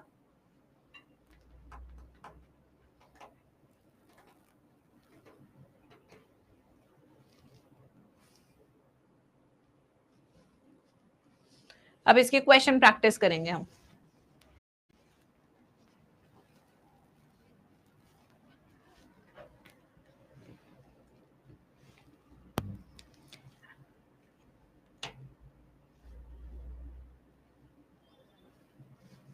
एलील और जीनोटाइप तो पता ही होंगे क्या होते हैं.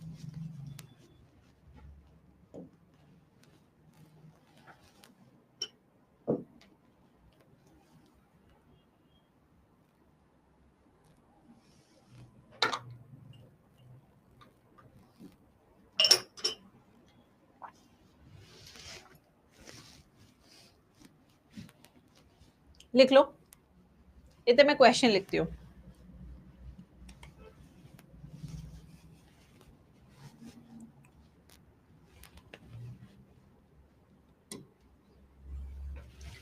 Question 1. In a population of 1,000 individuals,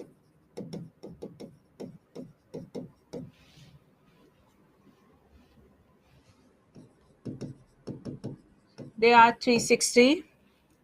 Heterozygous genotype is 480. Small a is 160. Calculate P. चलिए आंसर बताइए.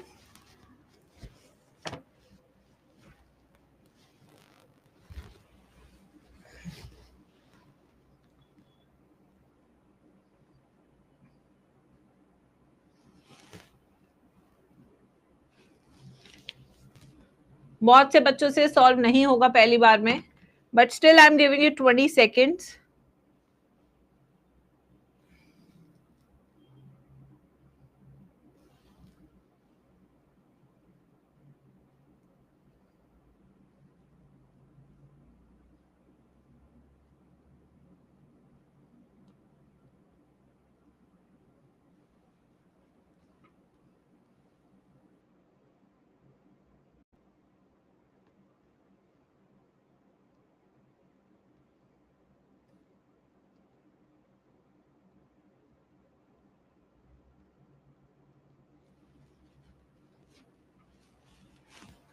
आइए,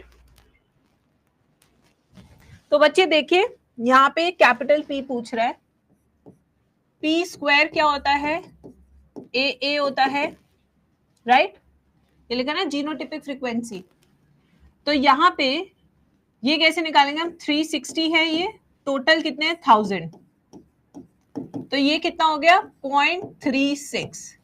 और P अगर निकालना है तो इसका अंडर रूट कर देंगे 0.36, ये आ जाएगा 0.6. This is how you can easily calculate this. ठीक है. Next question.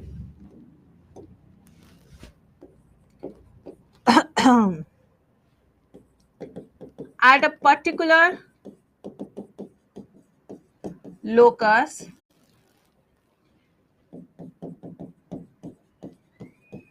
frequency of capital A allele is 0.6 and small a is 0.4. What would be the number of heterozygous individuals in population of 1000? पहले जो चीजें दी होती है वो लिखनी चाहिए, फिर जो चीजें वो मांग रहा है वो पता करना चाहिए.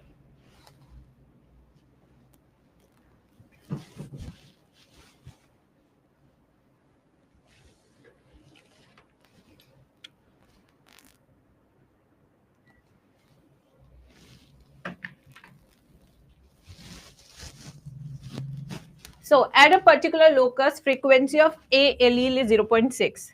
So capital allele is P. P is 0.6. Q is 0.4. अब ये कह रहे हैं हेट्रोजाइगस इंडिविजुअल्स बताइए. Heterozygous is 2PQ, capital A small A. So 2 into 0.6 into 0.4, 0.48. Total individuals 1000 है, तो 1000 में 0.48 480 individuals are with heterozygous combination. Next question, लिख लिया सबने या सिर्फ सॉल्व कर रहे थे तो लिखा नहीं? अगर सिर्फ सॉल्व कर रहे थे नहीं लिख पाए तो अब लिख लो। लिखना जरूरी है बेटा ये सारे क्वेश्चन, क्योंकि मैं डायरेक्ट आंसर बता रही हूँ कैसे सॉल्व करना है, छोटे तरीके। Next question number 3, in a population of wildflowers, frequency of allele for red flower is 0.8. What is the frequency of homozygous white flower?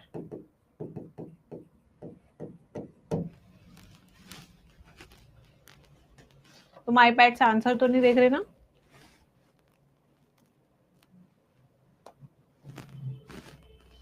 तुम इतने इसको लिखो, मैं इतने और क्वेश्चन भी लिख लेती हूँ, ठीक है?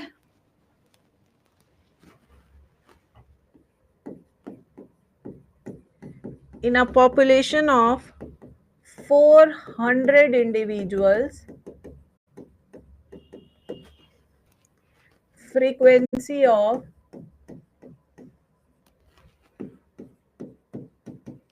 recessive allele is 40%. Find out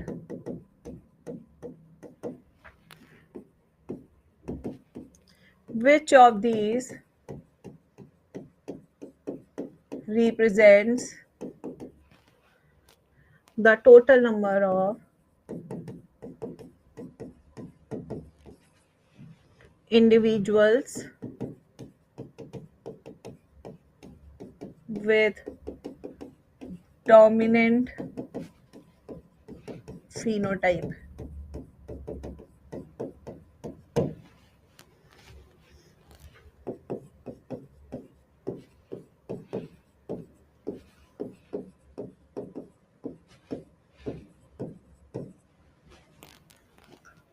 लिख दे क्वेश्चन।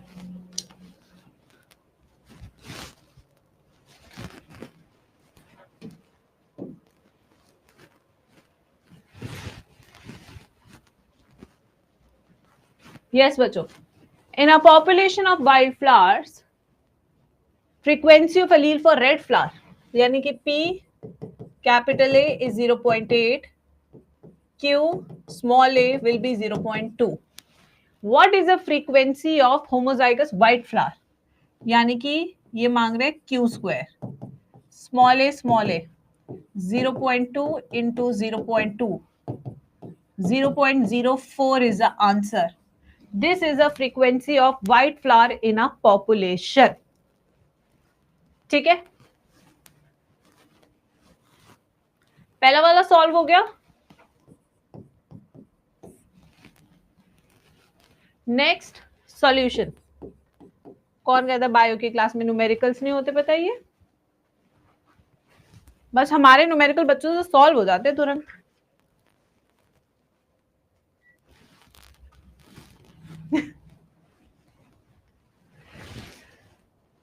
ठीक है, चलो अब आते in a population of 400 individual, frequency of recessive allele Q is 40%. 40 by 100, 0.4. Find out which of these represents the total number of individual with dominant phenotype. Dominant phenotype का मतलब है मुझे p स्क्वायर चाहिए प्लस 2pq चाहिए, क्योंकि ये दोनों ही dominant phenotype देते हैं। ये दोनों ही क्या देते हैं? Dominant phenotype. ठीक है, अगर ये 0.4 है तो p होगा 1 माइनस 0.4, 0.6। तो नेक्स्ट स्टेप क्या होगा? p स्क्वायर का 0.6 whole square plus 2 into 0.6 into 0.4, ये हो जाएगा 0.48, 0.36, ठीक है। ये हो जाएगा 12 ये होगा नहीं, ये हो जाएगा 14, 8, यही होगा। अब 400 इंडिविजुअल्स में से नंबर निकालना है इंटू 400।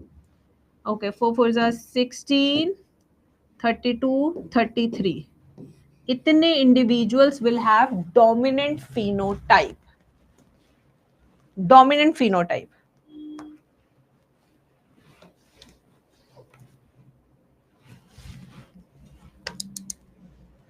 देखा कैसे सॉल्व किया मैम ने? उप्स, गिरी गया आईपैड पूरा का पूरा।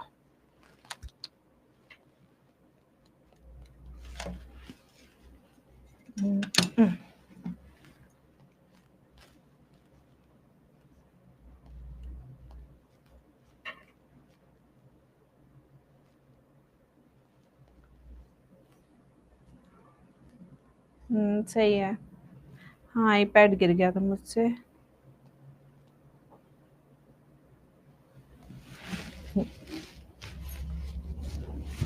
चले,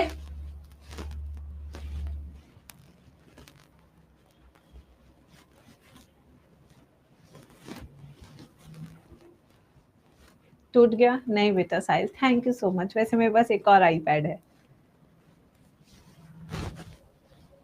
दुआएं तो तुम ऐसे ही मनाते रहते हो। बोरियत हो रही थी, अब सही है, हो गया। चलो नेक्स्ट टॉपिक पे चलेंगे, एवोल्यूशन ऑफ एनिमल्स।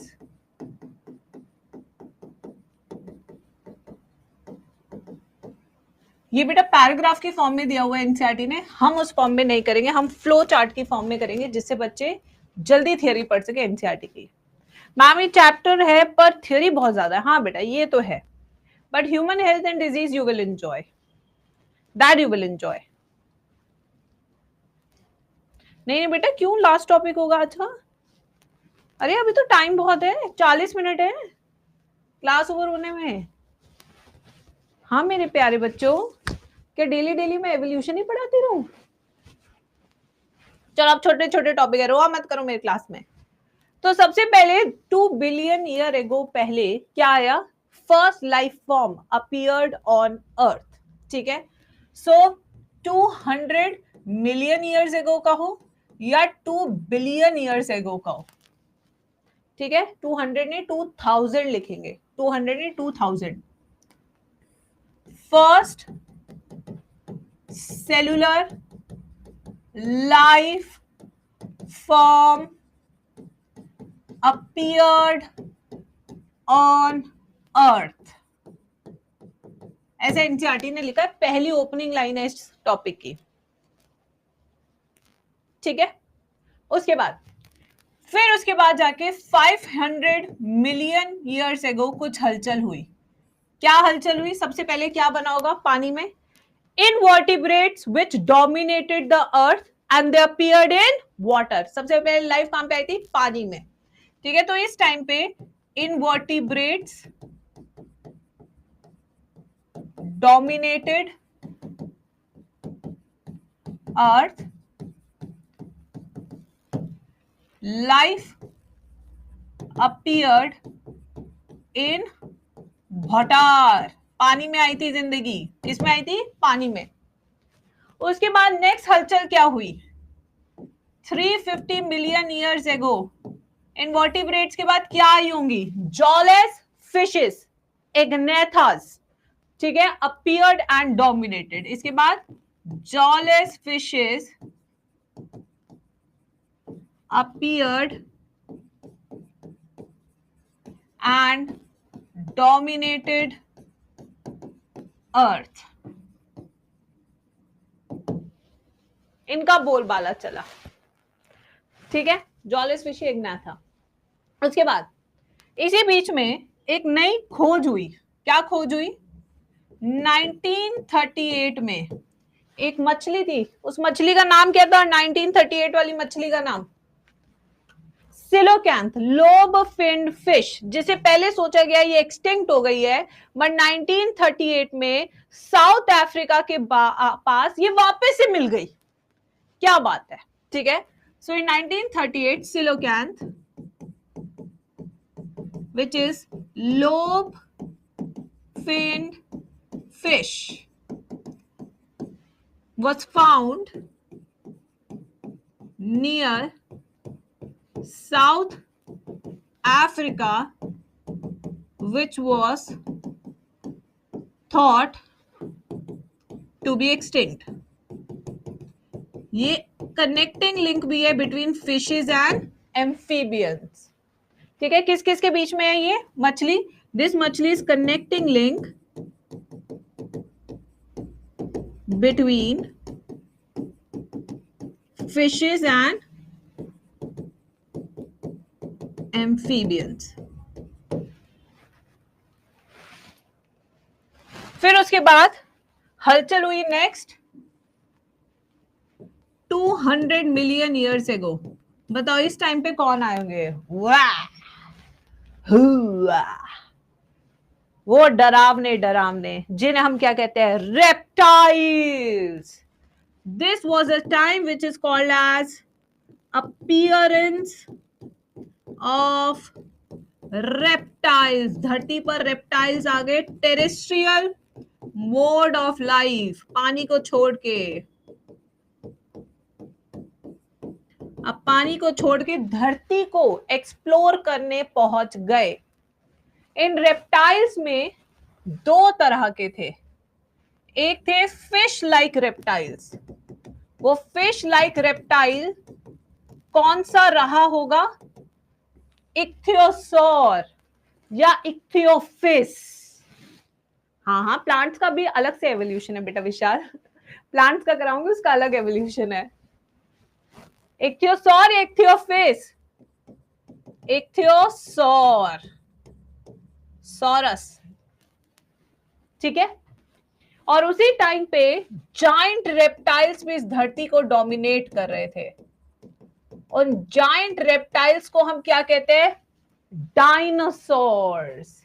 क्या कहते हैं? Dinosaurs. They dominated the earth, हिला डाला धरती को, इतना डोमिनेट कर गए। इसमें जो सबसे खतरनाक वाला डायनासोर था वो कौन सा था? टायरेनोसोरस रेक्स। प्यार से इसे बोलते हैं टीरेक्स। एक्स, यहीं से एक्स आया है, ठीक है। ये 20 फुट लंबा था, 2 फ्लोर जितना। ये 20 फीट लॉन्ग था, प्लस इसके खंजर जैसे दांत थे, डैगर लाइक टीथ। अगर इसको जंग में हराना था तो बस इसे गिराना होता था, क्योंकि इसके हाथ छोटे थे और पैर मोटे, तो ये ऐसे लड़ता था, ठीक है। अगर गिरा दोगे तो उठेगा कैसे? सपोर्ट नहीं है ना, दैट वुड टेक टाइम। तब तक आप भाग सकते थे फिर इससे आंखें चुरा के, ठीक है। इसके बाद फिर नेक्स्ट हलचल हुई 65 मिलियन ईयर्स एगो, जब डायनासोर्स हो गए एक्सटिंक्ट।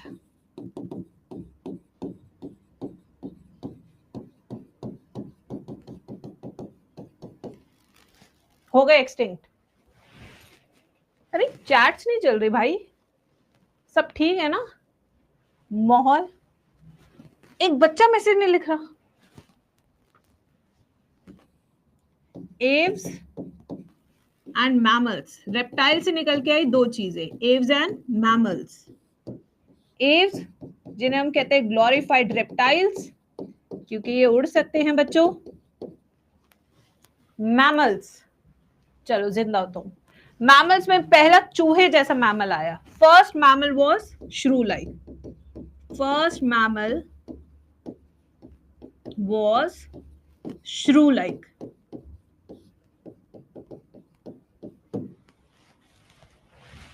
पूरा का पूरा पैराग्राफ मैंने लिखवा दिया है तुम्हारे इस फॉर्म में कि तुम आराम से इसे पढ़ सकते हो। पूरा एनसीईआरटी है, इससे जल्दी याद हो जाएगा सब कुछ, श्रू चूहे जैसा।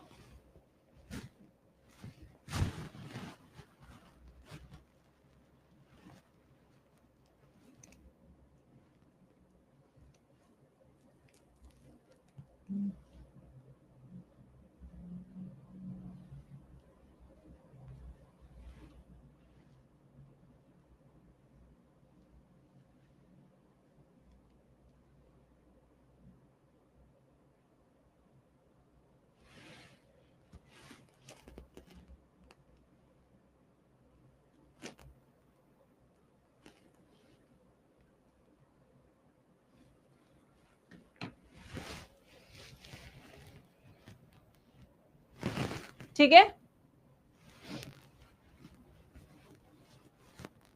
श्रू ही नहीं था, नहीं श्रू लाइक था, श्रू नहीं था, श्रू लाइक था। Next, evolution of dinosaurs. एक बहुत अच्छा चित्र दे रखा है एनसीईआरटी ने, उसी को समझेंगे अब इस टॉपिक में।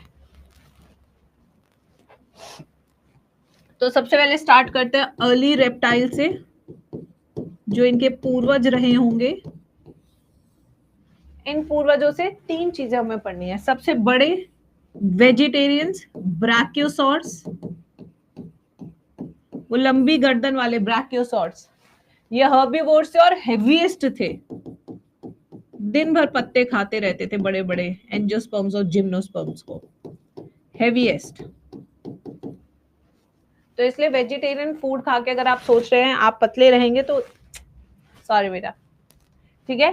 ब्राकियोसॉरस के बाद टीरेक्स, जो सबसे खतरनाक था क्योंकि इसको खाता था। फिर यहाँ पे एक मिसिंग लिंक आर्कियोप्टेरिक्स,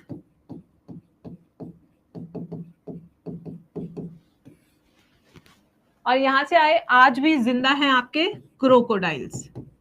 तो क्रोकोडाइल्स भी आपके डायनासोर जैसे ही हैं।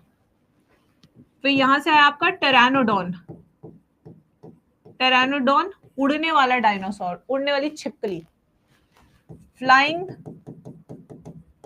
डायनासोर, ठीक है। फिर यहां से जो अपने पीठ पे कोनिकल प्लेट्स लेके बैठे होते हैं, स्टेगोसॉरस।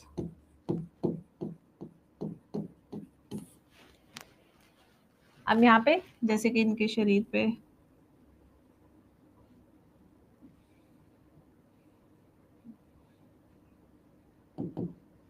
ऐसे ये वाले स्टेगोसॉरस। फिर ट्राइसेराटॉप्स, हॉर्न्ड डायनासोर्स, सर पे हॉर्न रहता था।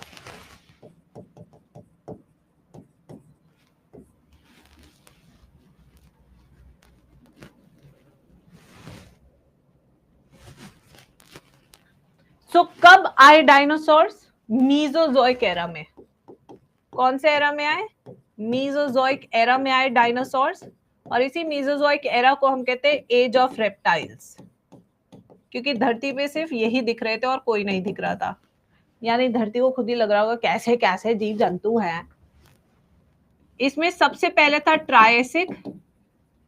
ट्रायसिक पीरियड में डायनासोर अपीयर्ड,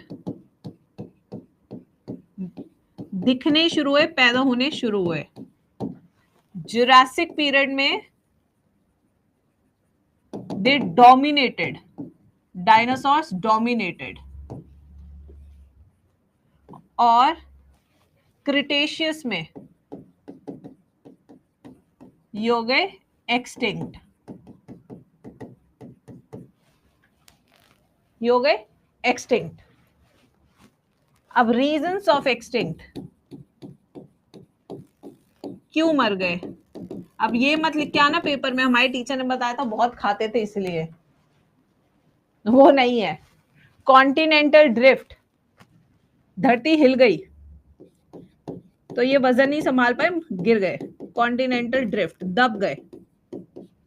दूसरा मीटेरॉइड्स, आग के गोले धरती पर गिरे जिसके कारण ये मर गए।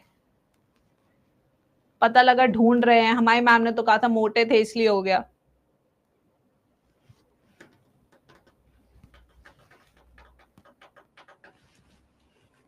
अब कैसे रेप्टाइल्स ने जन्म दिया मैमल्स को,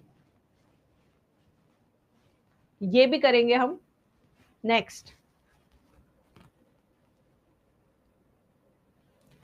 छोटे छोटे टॉपिक्स है ये सारे। Evolution of plants, human evolution, कुछ समझ नहीं आ रहा। आर्कियोप्टेरिक्स कैसे समझाऊं?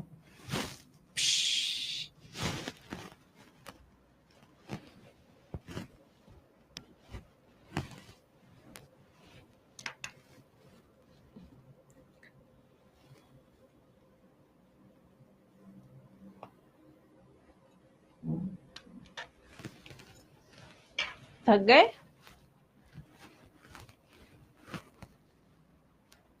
मैम आपकी आवाज भी फीकी हो गई है, मेरा तो गला दर्द ही चल रहा है जब से पॉल्यूशन स्टार्ट हुआ है।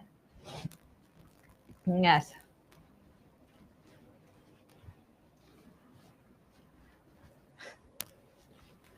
चलो भाई next. Evolutionary history of vertebrates. ठीक है, ये न्यू एनसीईआरटी के हिसाब से फिगर 6.10 है, न्यू एनसीईआरटी, जो यहां पे मैं एक्सप्लेन करूंगी।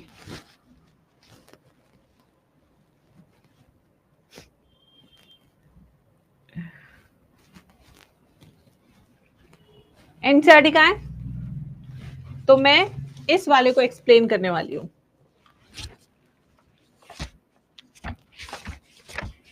बेटा कोई फायदा नहीं है, मैं अपने हिसाब से ही चलूंगी।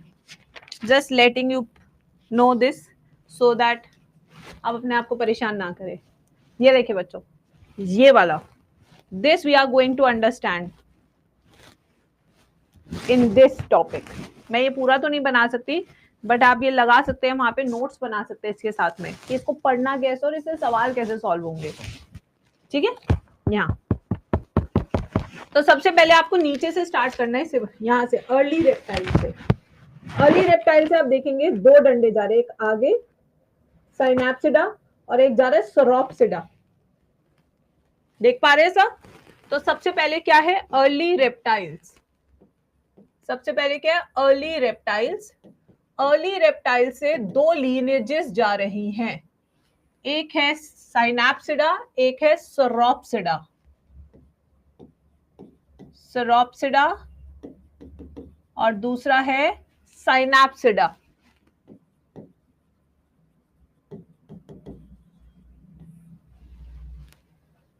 ठीक है, अब देखो साइनैप्सिडा से देखो सबसे पहले क्या जा रहा है? पेलिकोसॉर, फिर थैरैप्सिड, फिर मैमल्स। यानी कि हम किससे आए हैं? साइनैप्सिडा से।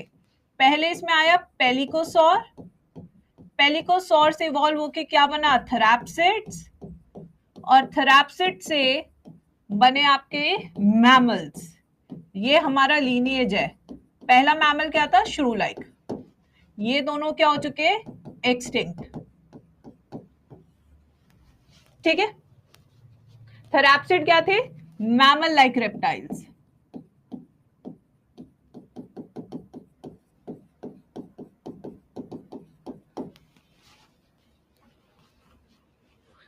अब देखो इधर, ये हमारा सोरॉप्सिडा, ये क्या हमारा? सोरॉप्सिडा। अब सोरॉप्सिडा से देखो सबसे पहले टर्टल्स आ रहे हैं।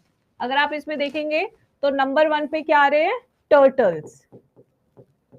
टर्टल्स के बाद दूसरे डंडे पे क्या है? लिजर्ड्स। तो टर्टल लिजर्ड सब क्या है? सोरॉप्सिड्स है, ना कि साइनैप्सिड्स। फिर उसके बाद snakes, snakes tuataras, snakes, then we have tuataras. उसके बाद नेक्स्ट थीकोडॉन्ट्स, ये सबसे इंपॉर्टेंट है नीट के लिए। थीकोडॉन्ट्स, थीकोडॉन्ट्स कौन होते हैं? जिनके टीथ हमारी तरह होते हैं, एम्बेडेड इन द सॉकेट, काफी स्ट्रॉन्ग टीथ होते हैं इनके। ठीक है, तो इनके क्या होते हैं? टीथ एम्बेडेड इन सॉकेट, इन्हें हम क्या बोलते हैं? थीकोडॉन्ट्स। क्या बोलते हैं? थीकोडॉन्ट्स। इसमें तीन आते हैं, डैक, डायनासोर्स,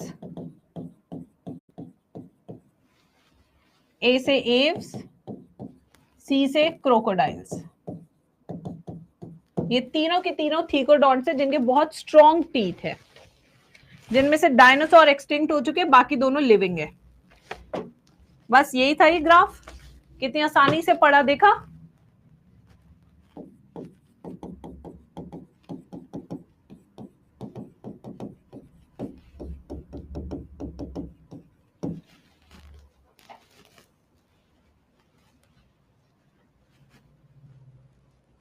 अब आपका होमवर्क क्या रहेगा? प्लांट वाला आप लोग घर से बना के लाएंगे, पेंसिल से बनाना। मैंने पढ़ना सिखा दिया है, एक बार खुद पढ़ के प्लांट वाला बनाने की कोशिश करना। कल मैं आते सबसे पहले प्लांट कराऊंगी, human evolution, and we will finish the chapter tomorrow. ठीक है, will finish the chapter tomorrow. उसके बाद we will start with human health and disease वाला यूनिट। तो हम दो सबसे बड़ी जो यूनिट्स हैं क्लास 12 की, वो हमने खत्म कर लिया। सबसे बड़े 3 चैप्टर्स जो 70-80 नंबर की यूनिट है, हम वो खत्म कर चुके हैं आपकी।